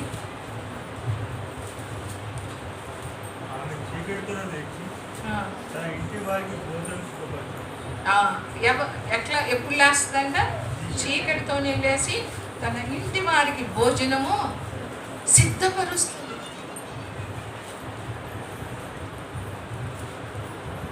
చేస్తున్నారా? ఈ మధ్య నేను కొన్ని వింటున్నాను. ఎందుకంటే భర్తలే వండుతున్నారంట ఇంట్లో. నాకు ఫోన్ చేస్తూ ఉంటాడు ఒక అతను, ఇక్కడ కాదు చెప్పాగా పోలీస్ స్టేషన్కి వెళ్ళారు అది ఇది. ఏం చేసేదమ్మా, వండకుండా పడుకుంటే నేనే వండుకొని పట్టుకెళ్తున్నాను. భార్య ఏం చేస్తుంది? ఆమె పనికి కూడా వెళ్ళదు. ఇంతకుముందు వెళ్ళేది భర్తతోటే, కానీ ఇప్పుడు వెళ్ళటంలా. ఎప్పటి నుంచో ఆమెకు ఆరోగ్యం బాగోదు కాబట్టి, ఇద్దరు ఆడపిల్లలే కాబట్టి ఇంట్లో ఆడపిల్లలను చూసుకుంటూ ఉంటాం. అయితే ఏం చేస్తుంది? ఎప్పుడుకో లేస్తుందో మరి ఏంటో, మరి ఇద్దరి మధ్య గొడవను బట్టి తెలియదు. కానీ ఏం చేస్తుంది? భర్తకు వండటం లేదంట. భర్తకు వండకపోతే ఊరుకుంటారా? భర్త కొట్టారంటే కొట్టారంటారు. మళ్ళీ భర్త వండుకొని వెళ్తాడా? అన్నం వండుకొని వెళ్తాడా? నువ్వు అలుగు, నువ్వు తినబాకు,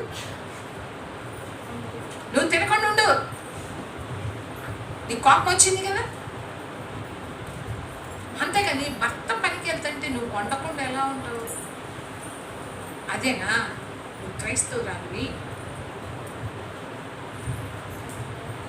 అన్ని పోలీస్ స్టేషన్ తిరిగారు, ఒకరి మీద ఒకళ్ళు గొడవలు ఆడుతున్నారు. ఆ ఊరంతా కంపు. ఏమని చుట్టుపక్కల అందరికీ తెలియట్లేదా? అందరూ చూడట్లేదా? దేవుని నామానికి మహిమ తెస్తున్నారా, అవమానం తెస్తున్నారా? నేను ఎప్పుడూ చెప్తాను, నాకు వద్దని చెప్పి పుట్టింటికి వెళ్ళిపోయింది అనుకోండి. పుట్టింటికి వెళ్ళిపోతే నేనన్నా, నువ్వు అసలు ఎన్ని రోజులు ఉంటావు పుట్టింట్లో ఎన్ని రోజులు ఉంటావు? మంచో చెడో భర్తతో ఇంట్లోనే ఉండి పోరాడు. అంతేగాని మాట్లాడితే ఆడాళ్ళకి కూడా కొంచెం ఉంది, మార్చుకోవాలి మనం. ఏముంటుంది? మాట్లాడితే మా పుట్టింటికి వెళ్తా, మా వాళ్ళ ఇంటికి వెళ్తా. ఏం తెలియదు? ఉండు అక్కడే సంవత్సరాలు. ఒక్కసారి నువ్వు స్థిరంగా ఉండు, ఒక్కసారి వెళ్తే మళ్ళీ రాకు. మాటికి నేను వాళ్ళకి చెప్పాను, నువ్వు నీకు ఇష్టం లేకపోతే, భర్త అంటే నీకు ఇష్టం లేకపోతే వదిలేసి వెళ్ళిపో. ఆ ఇష్టం లేని భర్తతో నువ్వు ఎందుకు ఉంటున్నావు? నీకు అనుమానం భర్త మీద అనుమానం ఉంటే నువ్వు ప్రార్థన చేయి, నీ భర్తను మారుస్తాను. నువ్వు ఎలాంటి భర్త అయినా సరే, తాగుబోతులైనా తిరుగుబోతులైనా ఎలాంటి వాళ్ళైనా దేవుడు, నువ్వు ప్రార్థన చేస్తే దేవుడు మారుస్తాడు. అని అంటే నువ్వు ఎందుకు లేటుగా వచ్చావు అంటే, మగాళ్ళకి ఇంక పనులు ఉన్నావా అంటే, అయిపోగానే మధ్యలో ఎవరితో మాట్లాడకుండా నీ దగ్గరికే రావాలా? ఎన్ని పనులు ఉంటాయి? అదే నువ్వు చేసేది భార్య. నువ్వు చేసే పని బట్టి నీ భర్తకి ఎంత అవమానం, 10 మందిలో అవమానం కదా. భర్తకే కాదు, నీకే అవమానం. ఎంతమంది అన్నిలైతే అది వేరు. ఎందుకంటే వాళ్ళకి నిజమైన దేవుడు తెలియదు, వాళ్ళకి మంచి చెడు అర్థం కాదు. కానీ నువ్వు క్రైస్తవురాలు, ఏదన్నా ఉంటే దేవుని సన్నిధిలో దేవుని పాదాలు పట్టుకొని బతిలాడుకో, కన్నీరు గార్చు. ప్రభువా, ఈ బాధ నేను పడలేకపోతున్నాను, నువ్వు మార్చయ్యా నా భర్తను, నా భార్యను మార్చయ్యా, ఆ మాటలు నేను పడలేకపోతున్నానని ప్రార్థన అయితే చేయరు, గొడవలు అయితే పెట్టుకుంటూ ఉంటారు. ఎన్ని కుటుంబాలు అలా ఉన్నాయో తెలుసా? నీ ఆత్మీయ ఫలం, నీ ఫలం ఎలా ఉంటుంది? ముళ్ళ చెట్టు, ముళ్ళ చెట్టుకి ఏం ఫలం ఉండదు. మామిడి చెట్టు మధురమైన ఫలాన్ని ఇస్తుంది. కొద్ది రోజులు మధురంగా ఉండి కొద్ది రోజులు చేదుగా ఉండదు. అది ఎప్పటికీ కూడా మధురమైన ఫలాన్ని ఇస్తుంది.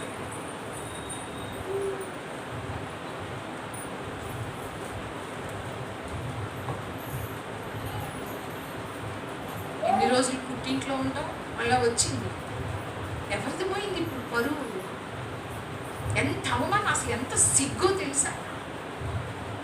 ఎందుకో అసలు, ఎందుకో నాకు అర్థం కావట్లేదు.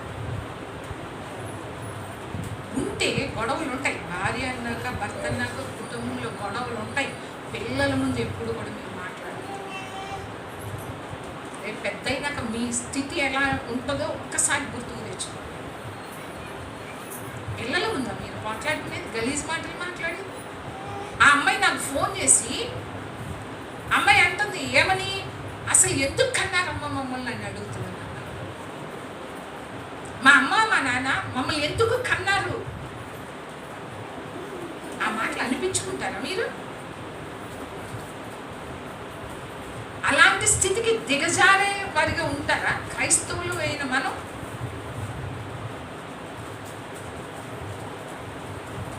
జాగ్రత్త. నీ నోటి ఫలాన్ని బట్టే నీ స్వభావం ఏంటో అర్థమవుతుంది. నువ్వు మంచి వాడవైతే, మంచి దానవైతే నీ హృదయం అనే మంచి ధననిధిలో నుండి మంచి విషయాలు వస్తాయి. దుర్జనుడు అంటే చెడ్డవాడి యొక్క చెడ్డ ధననిధిలో నుంచి, హృదయం అనే చెడ్డ ధననిధిలో నుంచి ఎప్పుడు చూసినా కూడా గలీజ్ మాటలు వస్తాయి, చెడ్డ మాటలే వస్తాయి. ఎందుకంటే నీ హృదయం అలాంటిది, నీ హృదయం వాటితో నిండిపోయింది, అలాంటి గలీజ్ మాటలతో నిండిపోయింది. నీ స్వభావమే అది. ఇంకా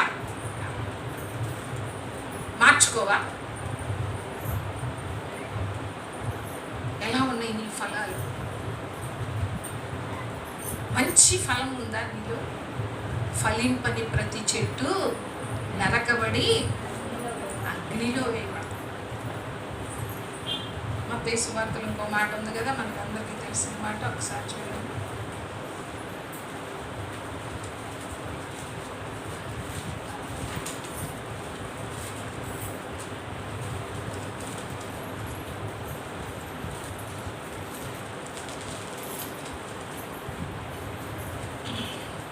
ఏడో అధ్యాయం 16వ వచనం.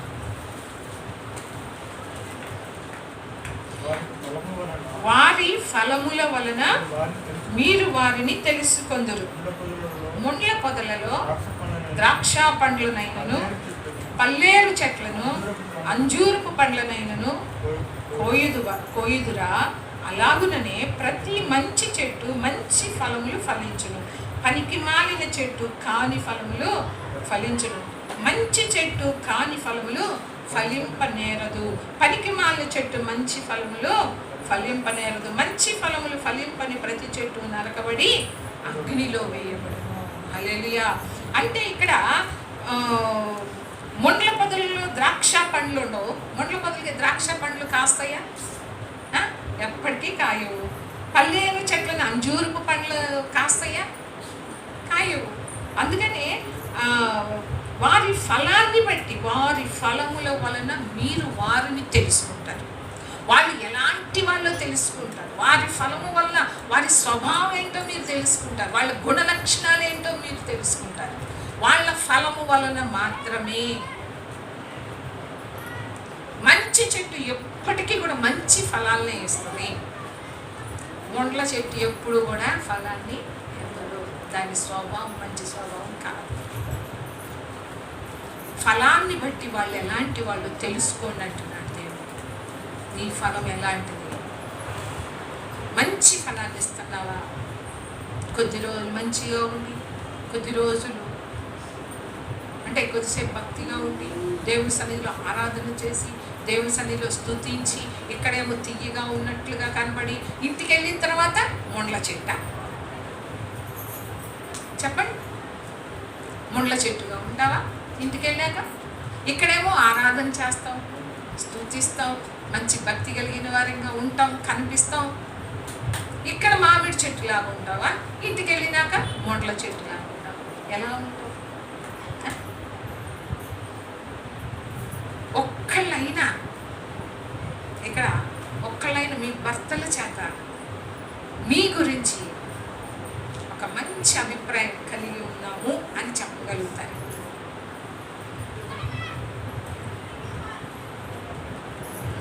ఆడాలి చెప్పండి, చెప్పండి,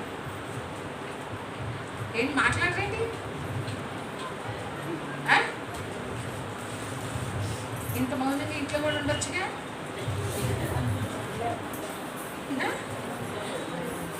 భర్త ఒక మాట అంటే ఓ కస్ దాసుకోం కనుక కస్ అంటాం, అట్లా వేస్తాం. మన ఆడవాళ్ళ స్వభావం. ఒక్కళ్ళన్నా సాక్ష్యం చెప్పించగలుగుతారా? నా భార్య నోట నుండి ఎప్పుడు కూడా అసహ్యమైన మాటలు కానీ, గలీజ్ మాటలు కానీ ఎప్పుడూ మాట్లాడలేదమ్మా నా భార్య అని ఎవరి చేతైన సాక్ష్యం చెప్పించగలుగుతారు? నా భార్యకి ఎంత ఓర్పు, ఎంత సహనమో నా భార్యకి. మంచిగా వండి పెడుతుందమ్మా నా పిల్లలకు కానీ, నాకు కానీ. ఏ విషయంలో, ఒక్క విషయంలో మీ భర్తల దగ్గర నుంచి మీరు సాక్ష్యాన్ని పొందుకోండి. మంచి అభిప్రాయం మీ పట్ల కలిగి ఉన్నాడేమో అడగండి. మీ గురించి నీ భర్తకి ఏ అభిప్రాయం ఉంది? మంచి అభిప్రాయం ఉందా, చెడ్డ అభిప్రాయం ఉందా? అమ్మో ఈ కయ్యాలని నేను కదిలించుకున్నానంటే అంతే ముళ్ళ కంపే అనే సాక్ష్యాన్ని పొందుకుంటున్నావా? లేకుంటే ఎలాంటి సాక్ష్యం పొందుకుంటున్నావా? వింటున్నాం, విని విని విని ఇక్కడ ఇశ్రాయేలు ప్రజలు కూడా యెహెజ్కేలు గ్రంథంలో వాళ్ళు కూడా ప్రతిరోజు ప్రవక్త వస్తున్నాడు, ప్రకటిస్తున్నాడు, వెళ్ళిపోతున్నాడు. కానీ వాళ్ళ బతుకులు మారలేదు, వాళ్ళ స్వభావాలు మారలేదు. చివరికి ఏమైంది? శిక్ష. ఇప్పుడు మనం వింటానే ఉన్నాం సంవత్సరాలు సంవత్సరాలు సంవత్సరాలు. నాకు చాలా ఆశ్చర్యం వస్తుంది, ఇన్ని సంవత్సరాలు వింటానే ఉన్నాం. కొంచెం అన్న మనలో మార్పు వచ్చింది, అది నాకు చాలా బాగా.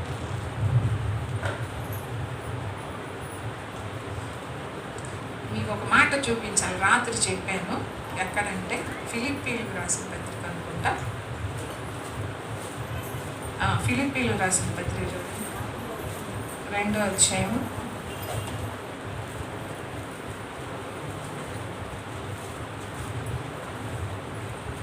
14వ వచనం. మీరు మూర్ఖమైన వక్రజనము మధ్య, ఎవరంట ఆ మూర్ఖమైన వక్రజనం అంటే అన్యజనులు, వారి మధ్య నిరపరాధులను, నిష్కళంకులను, అనింజులనైన దేవుని కుమారులగునట్లు మనం ఎలా ఉండాలంట? దేవుని కుమారులు అగునట్లుగా మనం ఏం చేయాలంట? మనం నిరపరాధులుగా ఉండాలి, నిష్కళంకులుగా ఉండాలి, అనింజులుగా ఉండాలి. కుమారులగునట్లు మీరు సణుగులను, సంశయములను మాని సమస్త కార్యములను చేయుడి. అట్టి జనము మధ్యను మీరు జీవవాక్యమును చేతపట్టుకొని లోకమందు జ్యోతుల వలె కనబడుచున్నారు. అందువల్ల నేను వ్యర్థముగా పరిగెత్తలేదనియు, నేను పడిన కష్టము నిష్ప్రయోజనము కాలేదనియు, క్రీస్తు దినమున నాకు అతిశయ కారణము కలుగును. హల్లెలూయా. పౌలు భక్తుడికి అతిశయ కారణం ఏంటంటే, అతిశయ కారణం నేను వ్యర్థంగా పరిగెత్తలే, నేను వ్యర్థంగా వాక్యాన్ని నేను వీళ్ళకి ప్రకటించలేదు, నేను పడిన కష్టం వ్యర్థం కాలేదు, నేను ప్రకటించాను. వాళ్ళు ఎలా ఉన్నారంటే ఆ జీవవాక్యాన్ని చేతపట్టుకొని వాళ్ళు ఎలా ఉన్నారంట? జ్యోతుల వల్లే కనబడుతున్నారంట. ఆ ఫిలిప్పీ సంఘం ఎలా కనిపిస్తుంది ఆ సంఘం? దాని గురించి పౌలు భక్తుడు అన్నాడు, నాకు అతిశయ కారణం క్రీస్తు ఎదుట, నాకు అతిశయ కారణం మీరే. ఎందుకంటే మీకు ప్రకటించాను వాక్యం, ప్రకటించినప్పుడు మిమ్మల్ని మీరు సరి చేసుకున్నారు, మీరు మారారు.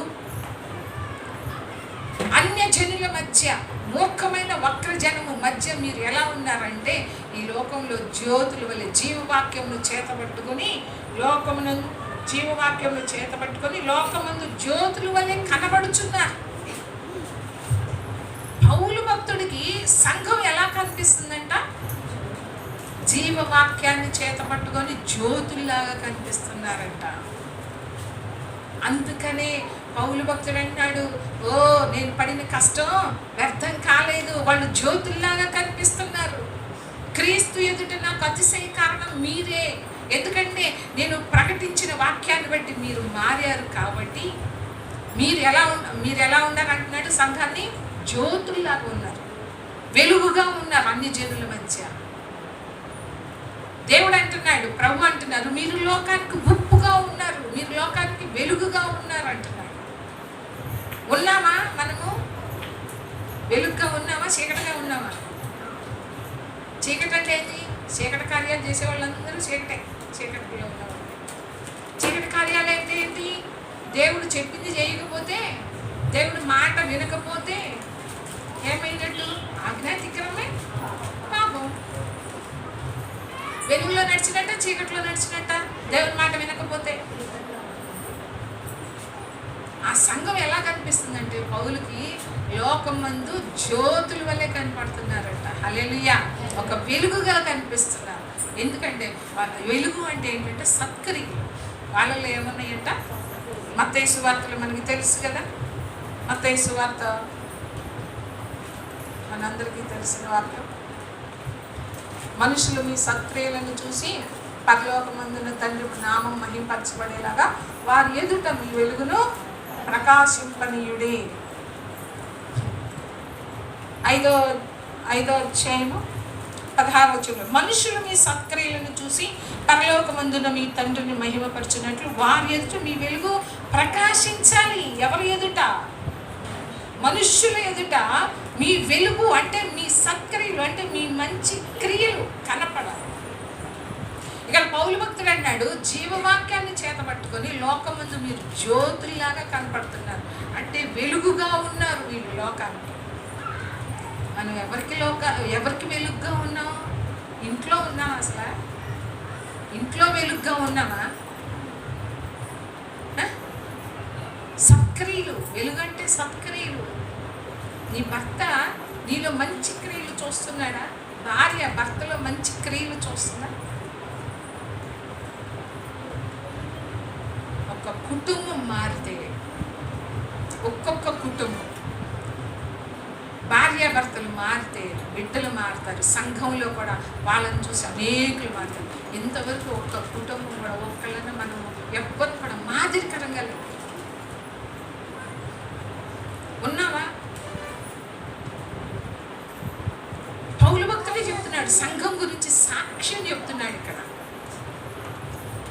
జ్యోతుల్లాగా కనబడుతున్నారు నాకు సంఘస్థులు. అందువల్ల నేను వ్యర్థంగా పరిగెత్తలేదని, నేను పడిన కష్టం నిష్ప్రయోజనం కాలేదని క్రీస్తు దినమున, అంటే అక్కడ క్రీస్తు దినము, ఒక దినం ఉంది ఆయన ఎదుట మనము నిలబడవలసిన దినం ఉంటుంది. ఆ దినమున, క్రీస్తు దినమున అతిశయ కారణము కలుగుతుంది మిమ్మల్ని బట్టి. ఆ అతిశయం మీరే, నా ఆనందము మీరే అంటున్నారు పౌలు భక్తుడు. ఎందుకు అంత కష్టపడాల్సిన అవసరం ఏంటి పౌలు భక్తుడు? నేను పడిన కష్టం వ్యర్థం కాలేదంట. ఎందుకు అంత కష్టపడి దేవుడు వాక్యాన్ని ప్రకటిస్తున్నట్టే మారాలి, జ్యోతుల్లాగా కనపడాలి. మన వెలుగు అనేకులు మనలో ఆ సత్క్రియలు, అంటే మంచి క్రియలు వాళ్ళు చూడాలి. అప్పుడు దేవుని నామము మహిమపరచబడుతుంది. లేకుంటే అవమానం దేవునికి. ఇప్పుడు ఇశ్రాయేలు ప్రజలు ఏం తీసుకొచ్చారు? అవమానం తీసుకొచ్చారు. అందుకనే దేవుడు అంటున్నాడు, అందుకనే నేను మిమ్మల్ని శిక్షిస్తున్నాను, నేనే మీకు విరోధిగా మారుతున్నాను అంటున్నాను. హల్లెలూయా. అందుకనే మన నోటి ఫలాలు, నువ్వు క్రైస్తవుడుగా ఉంటే నీ ఫలం ఎలా ఉంది? నీలో అసలు ఫలం ఉందా? ఫలాలు తెలుసు కదా, ఎన్ని ఫలాలు ఉన్నాయి చెప్పండి.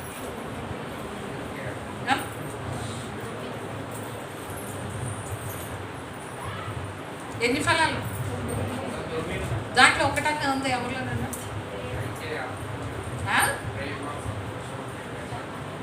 ఎవరిలోనన్నా ఒక్క ఫలం ఉందా అంటున్నా.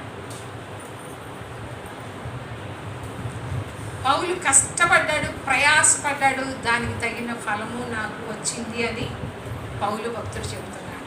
మరి ఎంత వాక్యం వింటున్నారు కదా, మరి ఏమన్నా కొంచెమన్నా మార్పు, అమ్మో నేను ఇలా ఉండకూడదు, దేవుడు ఇలా చెప్తున్నాడు కదా, ఇలా ఉండాలి అలా ఉండాలని చెప్తున్నాడు కదా అని చెప్పి ఏమన్నా కొంచెమన్నా భయంతో ఉంటున్నామా మనం?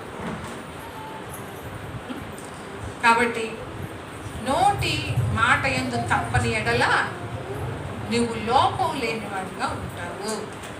హల్లెలూయా. మాట యందు తప్పని ఎడల, మాట యందు నువ్వు తప్పకపోతే నీలో ఏముండదు, లోపం అనేది ఉండనే ఉండదంటున్నాడు. నీ నాలుకను బట్టి, నీ నోటిని బట్టి నీ సర్వ శరీరానికి పాపాన్ని తెచ్చుకుంటున్నావు, శిక్షను తెచ్చుకుంటున్నావు. జాగ్రత్త. భర్త దగ్గర నువ్వు ఎలా మాట్లాడుతున్నావు, భార్య దగ్గర నువ్వు ఎలా మాట్లాడుతున్నావు, నీ పిల్లల దగ్గర నువ్వు ఎలా మాట్లాడుతున్నావు, నీ కుటుంబంలో అసలు నీ పిల్లలు మీ గురించి, తల్లిదండ్రుల గురించి ఏం మాట్లాడుకుంటున్నారు, ఏమనుకుంటున్నారు, తల్లిదండ్రుల గురించి మీ పిల్లలు ఏమనుకుంటున్నారు? వాళ్ళ ముందే పెద్ద పెద్ద గొడవలు పెట్టుకుంటారు. ఇక వాళ్ళు ఎలా తయారవుతారో తెలుసా? నేను ఒకటే చెప్తాను, మీరు పిల్లలకి ఆశీర్వాదాన్ని ఇవ్వకపోయారు, శాపాన్ని మాత్రం ఇవ్వబాకండి. అయినా సరే వింటలే. ఏమిస్తున్నారు మీ పిల్లలకి? తల్లిదండ్రుల ఆశీర్వాదం పిల్లలకి అవసరం. ఎవరి మీదకి వస్తుంది? నీ నోటి ఫలం. పిల్లల్ని కూడా ఒరే నువ్వు ఎందుకు పనికిరావురా, అవిశ్వాసం మాటలు మాట్లాడతారు. నువ్వు ఎప్పటికీ బాగుపడవురా, నువ్వు అసలు అలా అయిపోతావురా, ఇలా అయిపోతావు.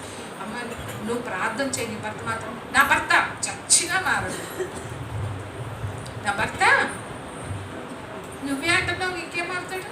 నీ నోటి ఫలమే అది. అసలు మాట్లాడదంటే నీ నోటి ఫలమే. నీ నోట నుంచి ఎప్పుడు ఆశీర్వాదం రావాలే కానీ నీ నోట్లో ఏం రాకూడదు. నీ కోపం రావచ్చు, వాళ్ళు చేసిన పనులు బట్టి నీ కోపం రావచ్చు, కానీ నీ నోట నుండి అలాంటి మాటలు రాకూడదు. నువ్వు ఎప్పుడూ నీ పిల్లల్ని ఆశీర్వదించాలే కానీ నీ నోట నుండి శాపం మాత్రం రాకూడదు. నీ నోటి ఫలం ఎలా ఉందో ఈరోజు మనం విమర్శించుకో. ఈ రోజు నుంచి మీరు కనుక ఇంకా మారకపోతే, మీ నోటిని మీరు అదుపులోకి తెచ్చుకోకపోతే,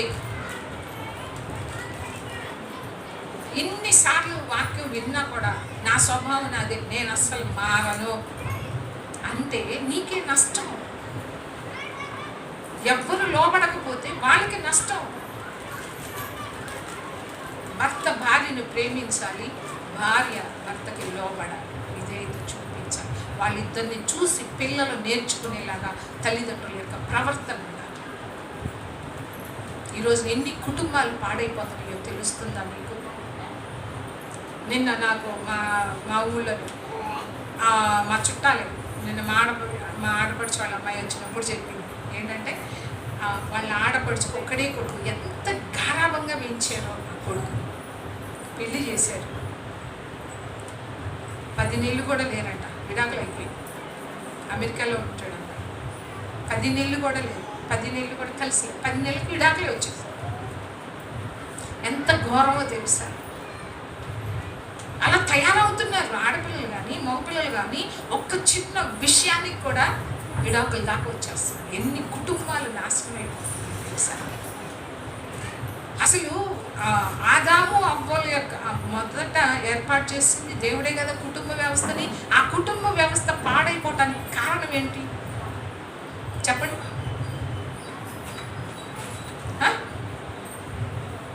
చెప్పండి.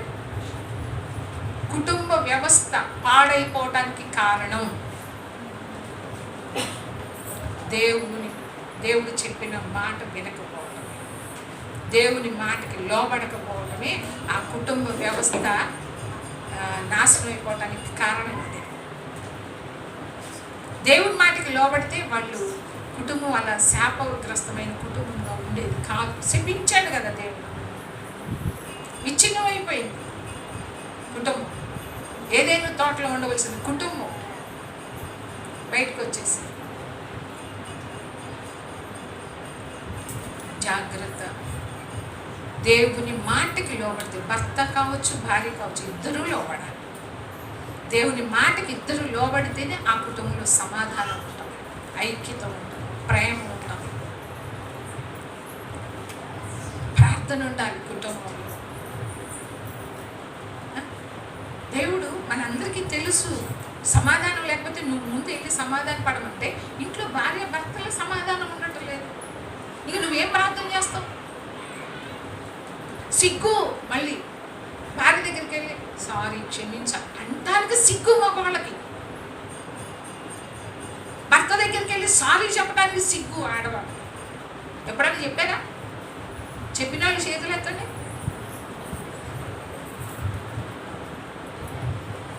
ముగ్గురా చెప్పావా సపన? మీ ఇద్దరు భర్తలు ఇక్కడే ఉన్నారు కాబట్టి వాళ్ళే సాక్షి చెప్పాలి. చెప్పండి. అంటే మీరు చెప్పారు, మీరు చేతులు ఎత్తారు కరెక్టే, దానికి సాక్షి ఉండాలిగా. సారీ చెప్పారా? సతీష్ చెప్పేశాడు. ఇదిగో దేవుడి సన్నిధి యథార్థముగా ఉండాలి. ఇక్కడ అబద్ధాలు చెప్పకూడదు. నువ్వు సైదులు తీయ్యా ముసుగు చెప్పు. నువ్వు సారీ చెప్పింది ఎప్పుడన్నా?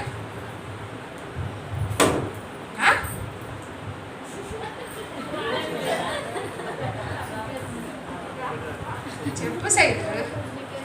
అంటే తర్వాత రావచ్చు, గొడవలు రావచ్చు, నేను దానికంటలా. ఎన్నిసార్లు చెప్పాను? అన్నప్పుడల్లా చెబుతుందా? మన అదేంటి సతీష్ అన్నప్పుడల్లా చెబుతుందా?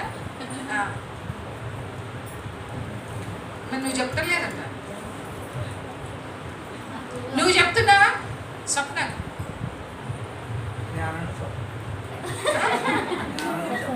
ఏంటి అనను అంటే అది పెద్ద అబద్ధంలే. సతీష్ నువ్వు చెప్పావు ఎప్పుడన్నా మణికి? అంటే నువ్వెప్పుడు తప్పు చేయలేదా, అనలేదా మణికి? నిజంగా వాక్యం కనుక నీకు అర్థమైతే భర్త ఏమైనా తప్ప, లేకుంటే భర్త భార్య దగ్గరికి వెళ్ళి సారీ నేను గబాలను అన్నాను, తొందరలో మాట తూలాను, సారీ అని చెప్పడం తప్ప? ఏమన్నా భార్యని భర్తకి చెప్పడం తప్ప? సమాధానం లేకుండా ప్రార్థన చేస్తే చెప్పండి. ఇవన్నీ చిన్న చిన్న విషయాలే, సులువుగా చిక్కులు పెట్టే పాపాలు ఇవన్నీ కూడా. మీ ప్రార్థన వినాలి అంటే మీ మధ్య ఏముండాలి?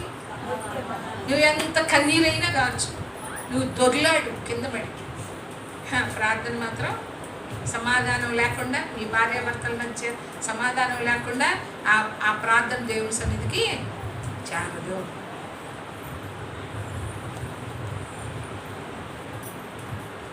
అర్థమవుతుందా నేను చెప్పింది?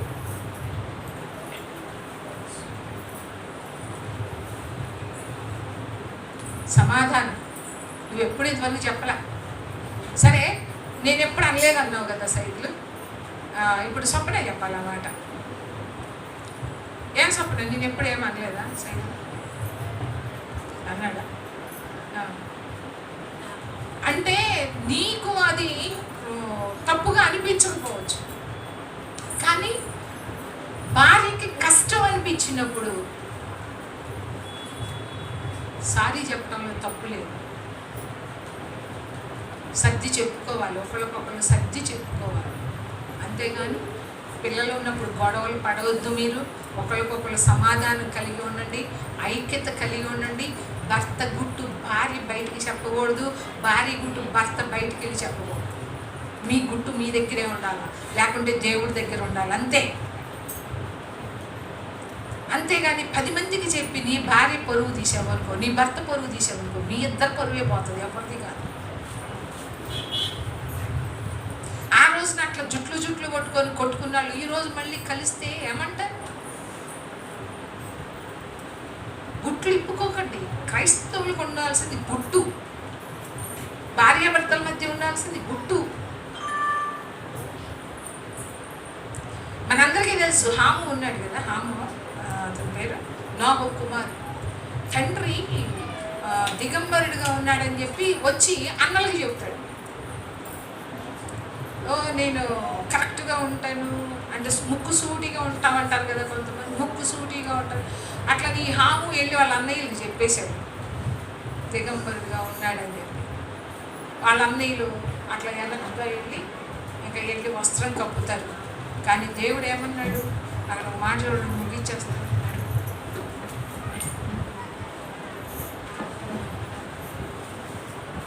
ఎక్కడ ఉంటుంది ఆ మాట?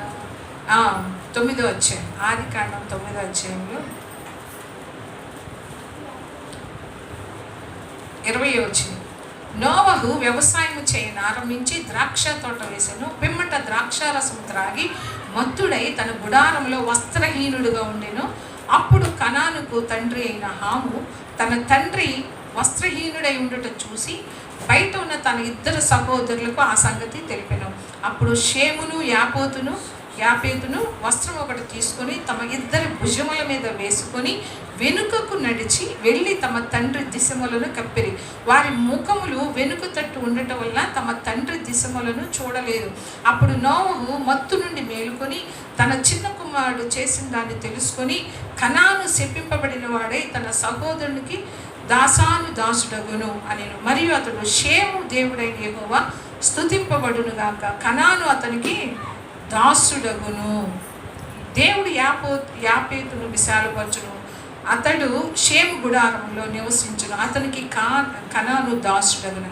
ఇప్పుడు హాముకి ఏమొచ్చింది? శాపం వచ్చింది. వెళ్ళి చెప్పాడు, అన్నలు చేసింది నేనే చేయవచ్చుగా, ఆ గుట్టెందుకు? తండ్రి వస్త్రహీనుడిగా ఉన్నప్పుడు వెళ్ళి ఒక దుప్పటి కప్పేస్తే అయిపోయింది. కానీ వెళ్ళి ఏం చేశాడు? తన అన్నలకి చెప్పాడు. వాళ్ళు ఏం చేశారు? ఒక వస్త్రాన్ని తీసుకొని చూడకుండా ఇట్లా వెనక్కి నడిచేది కప్పారు. దానికి హామును శపించాడు. గుట్టు ఎవరైనా సరే నీకు ఒకళ్ళు ఒక గుట్టు చెప్పినప్పుడు నువ్వు గుట్టుగానే పెట్టు. బయట కనుక చెప్పావా, పక్కాళ్ళకి చెప్పావా గుట్టు ఏమైపోతుంది? నీకు చెప్పొద్దు అన్నప్పుడు నువ్వు చెప్పకూడదు. వాళ్ళని కించపరిచేయి, వాళ్ళని అవమానపరిచేయి. ఒకళ్ళు చెడిపోతున్నారు అంటే వాళ్ళ మేలు కోరి నువ్వు ప్రార్థన చేయి, అంతేగాని వాళ్ళ గుట్టు బయట పెట్టి వాళ్ళ గుట్టు వీళ్ళ గుట్లు బయట పెట్టావంటే రేపు నీ గుట్టే బయటపడతావు, బయట పడేలాగా చేస్తాడు. కాబట్టి భార్యాభర్తలు ఎలా ఉండాలంట? గుట్టుగా ఉండాలి. క్రైస్తవులైన మనం గుట్టుగా ఉండాలి. దేవుని సన్నిధిలోనే ప్రతి ఒక్కటి మనం చెప్పుకునే వారిగా ఉండాలి. కానీ ఎవరి దగ్గరికి వెళ్ళి వాళ్ళు ఇలా అని చెప్పుకోకూడదు. వాళ్ళు మంచి కోరుతావా, వాళ్ళ గురించి ప్రార్థన చేయి, అవమానపరచొద్దు. క్రైస్తవులు హల్లెలూయా. కాబట్టి మన నోటి ఫలం, నువ్వు గుట్టు దాచిపెట్టేదానివా లేకుంటే గుట్టు బయట పెట్టేదానివా? కుటుంబాలు, ఎన్ని కుటుంబాలు మన మాటల వలన ఎన్ని కుటుంబాలు ఏమన్నా ఒకవేళ విడిపోయి కుటుంబాలు విచ్ఛిన్నమైపోయి, మాట చాలు కుటుంబం, ఒక కుటుంబం విడిపోవటానికి. మనం సమాధానపరిచే వారిగానే ఉండాలి. కానీ సమాధానం చెడగొట్టాలని చూస్తావా? చూస్తే మాత్రం నీ కుటుంబం మీదకే వస్తున్నారు ఆ శిక్ష. అది గుర్తుపెట్టుకుందాం. ఏదైనా సరే మనం విమర్శించుకుందాం. నా నోటి మాటలు ఎలా ఉన్నాయి, నీ నోటి ఫలాన్ని బట్టి నువ్వు ఎలాంటి స్వభావం కలిగి ఉన్నావో అర్థమైపోతుంది, నీ గుణలక్షణాలు అర్థమైపోతుంది. మామిడికాయను చూసినప్పుడు ఆ చెట్టు యొక్క స్వభావం ఎలాంటిదో మనకి ఎలా అర్థమవుతుందో, అలాగనే నీ నోటి ఫలాన్ని బట్టి నువ్వు ఎలాంటి స్వభావం కలిగి ఉన్నామో మనకి అర్థమైపోతుంది. హల్లెలూయా. అందుకని నోటికి కళ్ళెం పెట్టుకోమంటాడు దావీదు భక్తుడు. కళ్ళెం పెట్టుకోవాలి. కపటమైన పెదాలు ఉండకూడదు. వాటన్నిటి గురించి మన గురించి మనం దేవుని సన్నిధిలో ప్రార్థన చేసుకోవాలి. మొట్టమొదటి నీ గురించి నువ్వు చేసుకో. నువ్వు మారాలి. నీ భర్త కాదు, నీ భార్య కాదు, నీ పిల్లలు కాదు, నువ్వు మారు. మొదట నిన్ను నువ్వు సరి చేసుకో. భార్యాభర్తలు ఒకళ్ళు సరి చేసుకుని ఆ కుటుంబం బాగానే ఉంటాం. ఇద్దరు ఉంటేనే అక్కడ ఒకళ్ళు తగ్గించుకున్నప్పుడు ఇంకొకళ్ళు ఏదో మాట్లాడే అవతలకి వెళ్ళిపోతారు. నువ్వు తగ్గించుకొని ఉంటే గొడవలు రావు, పెరగవు అయ్యి.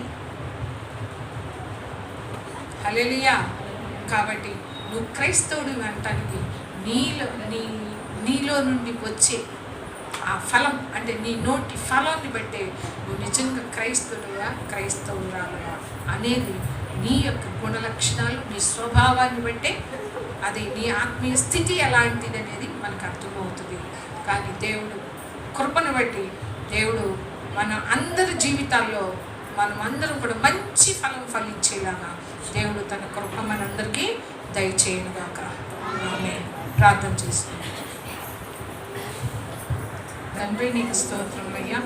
ఇప్పటి వరకు తండ్రి నాయన మాతో ఉండి నాయన అయ్యా నువ్వు మాతో మాట్లాడినందుకే నీకు వందనాలు, స్తోత్రములు అయ్యా. నోటి మాటను బట్టి ప్రభా, నోటి మాటల వల్ల తప్పిపోకుండా ఉంటే ప్రభా అయ్యా లోపం లేని వారుగా ఉంటారంటున్నావు దేవా. నీకు స్తోత్రములు నాయన. అనేక విషయాల్లో అందరూ కూడా తప్పిపోతున్నారంటున్నావు, తొట్టిల్తున్నారంటున్నావు దేవా. నీకు స్తోత్రములు నాయన.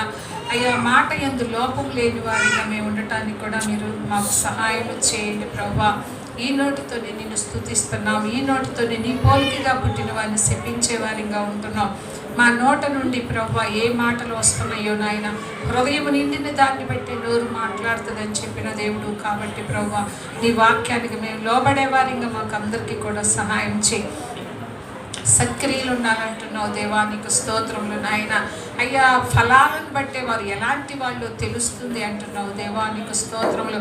మా ఆత్మీయ జీవితం ఏంటి, మేము ఆత్మీయంగా ఎంతవరకు ఎదిగాం అనేది మా అయ్యా ఫలాలను బట్టే తెలుస్తుంది అని చెప్పిన దేవుడు తండ్రి. నీకు స్తోత్రములు అయ్యా. మంచి చెట్టు ఎప్పుడు కూడా మంచి ఫలాన్ని ఇస్తుంది అయ్యా. అయ్యా మంచి చెట్టుకి ఎప్పుడు కూడా చెడ్డ ఫలం రాదయ్యా. నీకు స్తోత్రములు. మేము మంచి వారమైతే ప్రభా ఆ ఫలము కూడా మంచిదిగానే ఉంటుంది నాయన. మేము క్రైస్తవులమని చెప్పుకుంటూ ప్రభా నీ నామాన్ని అవమానపరిచే వారిగా ఉంటున్నావు నాయన. అన్య జనుల మధ్య నేను మిమ్మల్ని ఉంచాను అంటున్నావు. మమ్మల్ని బట్టి నీ నామం మహిమపరచబడాలే కానీ మమ్మల్ని బట్టి నీ నామం అవమానం తీసుకొచ్చే వారిగా ఉండొద్దు నాయన. ఎందుకంటే నువ్వు మమ్మల్ని ప్రేమించి మా కొరకు నువ్వు ప్రాణాన్ని పెట్టావు, మా కొరకు నీ రక్తాన్ని కార్చావు, ఆఖరి రక్తం బొట్టు వరకు నువ్వు కార్చావు. అంతగా నువ్వు మమ్మల్ని ప్రేమించినప్పుడు అయ్యా నీ నామాన్ని మేము అవమానపరిచే వారిగా ఉండొద్దు నాయన. అయ్యా మా క్రియలను బట్టి, మా నడవడికను బట్టి, మా ప్రవర్తన బట్టి, మా మాటలను బట్టి నీ నామం అవమానపరచబడుతుంది అయ్యా. అయ్యా నీకు స్తోత్రములు అయ్యా. మా నాలుకను మేము స్వాధీనంలో ఉంచుకోవటానికి కూడా మీరు మాకు సహాయం చేయండి. ఈ నాలుక అగ్ని వంటిదే నాయన. అయ్యా చిచ్చు పెడుతుంది అంటున్నావు. అవును ప్రభా. అయ్యా నాయన ఎన్నో కుటుంబాల్లో నాయన చిచ్చు పెట్టేదిగా ఉంటుంది ఈ నాలుగు నాయన. సమాధానం లేకుండా చేస్తుంది నాయన. మేము అలా ఉండొద్దు నాయన. నీ బిడ్డలం నువ్వు తండ్రికి మాకు సమాధాన పరచటానికే వచ్చావు కదా ప్రభా. అయ్యా సమాధానం లేనప్పుడు, ఒకప్పుడు శత్రువులుగా ఉన్నప్పుడు, అయ్యా పాపులుగా ఉన్నప్పుడు, నా తండ్రి భక్తిహీనులుగా ఉన్నప్పుడు నాయన అయ్యా నువ్వు సమాధానపరచటానికి నువ్వు వచ్చావు. నీ పిల్లలమైన మేము కూడా సమాధానపరిచేవారిగానే ఉండాలి కానీ ప్రభా కుటుంబాల్లో సమాధానం లేకుండా చేసేవారిగా ఉండొద్దు అయ్యా. గుట్టుగా ఎవరైనా ఒక విషయం చెప్పినప్పుడు మేము ఆ గుట్టును దాచేవారిగా ఉండాలి, వాళ్ళ గురించి ప్రార్థన చేసేవారిగా ఉండాలి కానీ ప్రభా అయ్యా వాళ్ళని అవమానపరిచే విధముగా తండ్రి మేము అనేకులకు ఆ గుట్టును విప్పేవారిగా ఉండొద్దు నాయన. మేము నమ్మకంగా ఉండాలి నాయన. నీకు స్తోత్రం. ఇక నుంచి అయినా ప్రభా మేము అలాగూ ఉండటానికి మీరు కృప చూపించండి నాయన. నీకు ఇష్టలుగా అయ్యా నాయన దావీదు ఎలా ప్రార్థన చేశాడో నువ్వు నన్ను దర్శించావు, నా ప్రార్థన కపటమైన పెదవుల నుండి రాలేదంటున్నాడు, నాకు ఏ దురాలోచన నీకు కనపడలేదంటున్నాడు. అలాంటి వారిగా మేము ఉండటానికి సహాయం ఇచ్చి మాలో ఎక్కడ కపటం లేకుండా ప్రభా, దురాలోచన లేకుండా, మోసం లేకుండా, అబద్ధాలు లేకుండా ప్రభా మీరే మాకందరికీ కూడా సహాయం చేయండి. వచ్చిన ప్రతి ఒక్క బిడ్డను కూడా జ్ఞాపకం చేసుకోండి ప్రభువా. అయ్యా వారి కుటుంబాలు ఏ అవసరతలు అక్కర్లు ఉన్నాయో నాయన, వారి అవసరతలు అక్కర్లన్నింటినీ కూడా మీరు తీర్చండి. ఆరోగ్యం లేని వాళ్ళకి ఆరోగ్యం దయచేయండి, గర్భఫలం లేని బిడ్డలకి గర్భఫలం దయచేయండి నాయన. అయ్యా రక్షణ లేని బిడ్డలకి, ఏ కుటుంబంలో రక్షణ లేని బిడ్డలు ఉన్నారో వారికి రక్షణ దయచేయండి నాయన. ఎవరి మధ్య సమాధానం లేకుండా ఉన్నారో సమాధానం దయచేయండి. ఎవరికి చేతి పనులు లేవో చేతి పనులు దయచేయండి అయ్యా.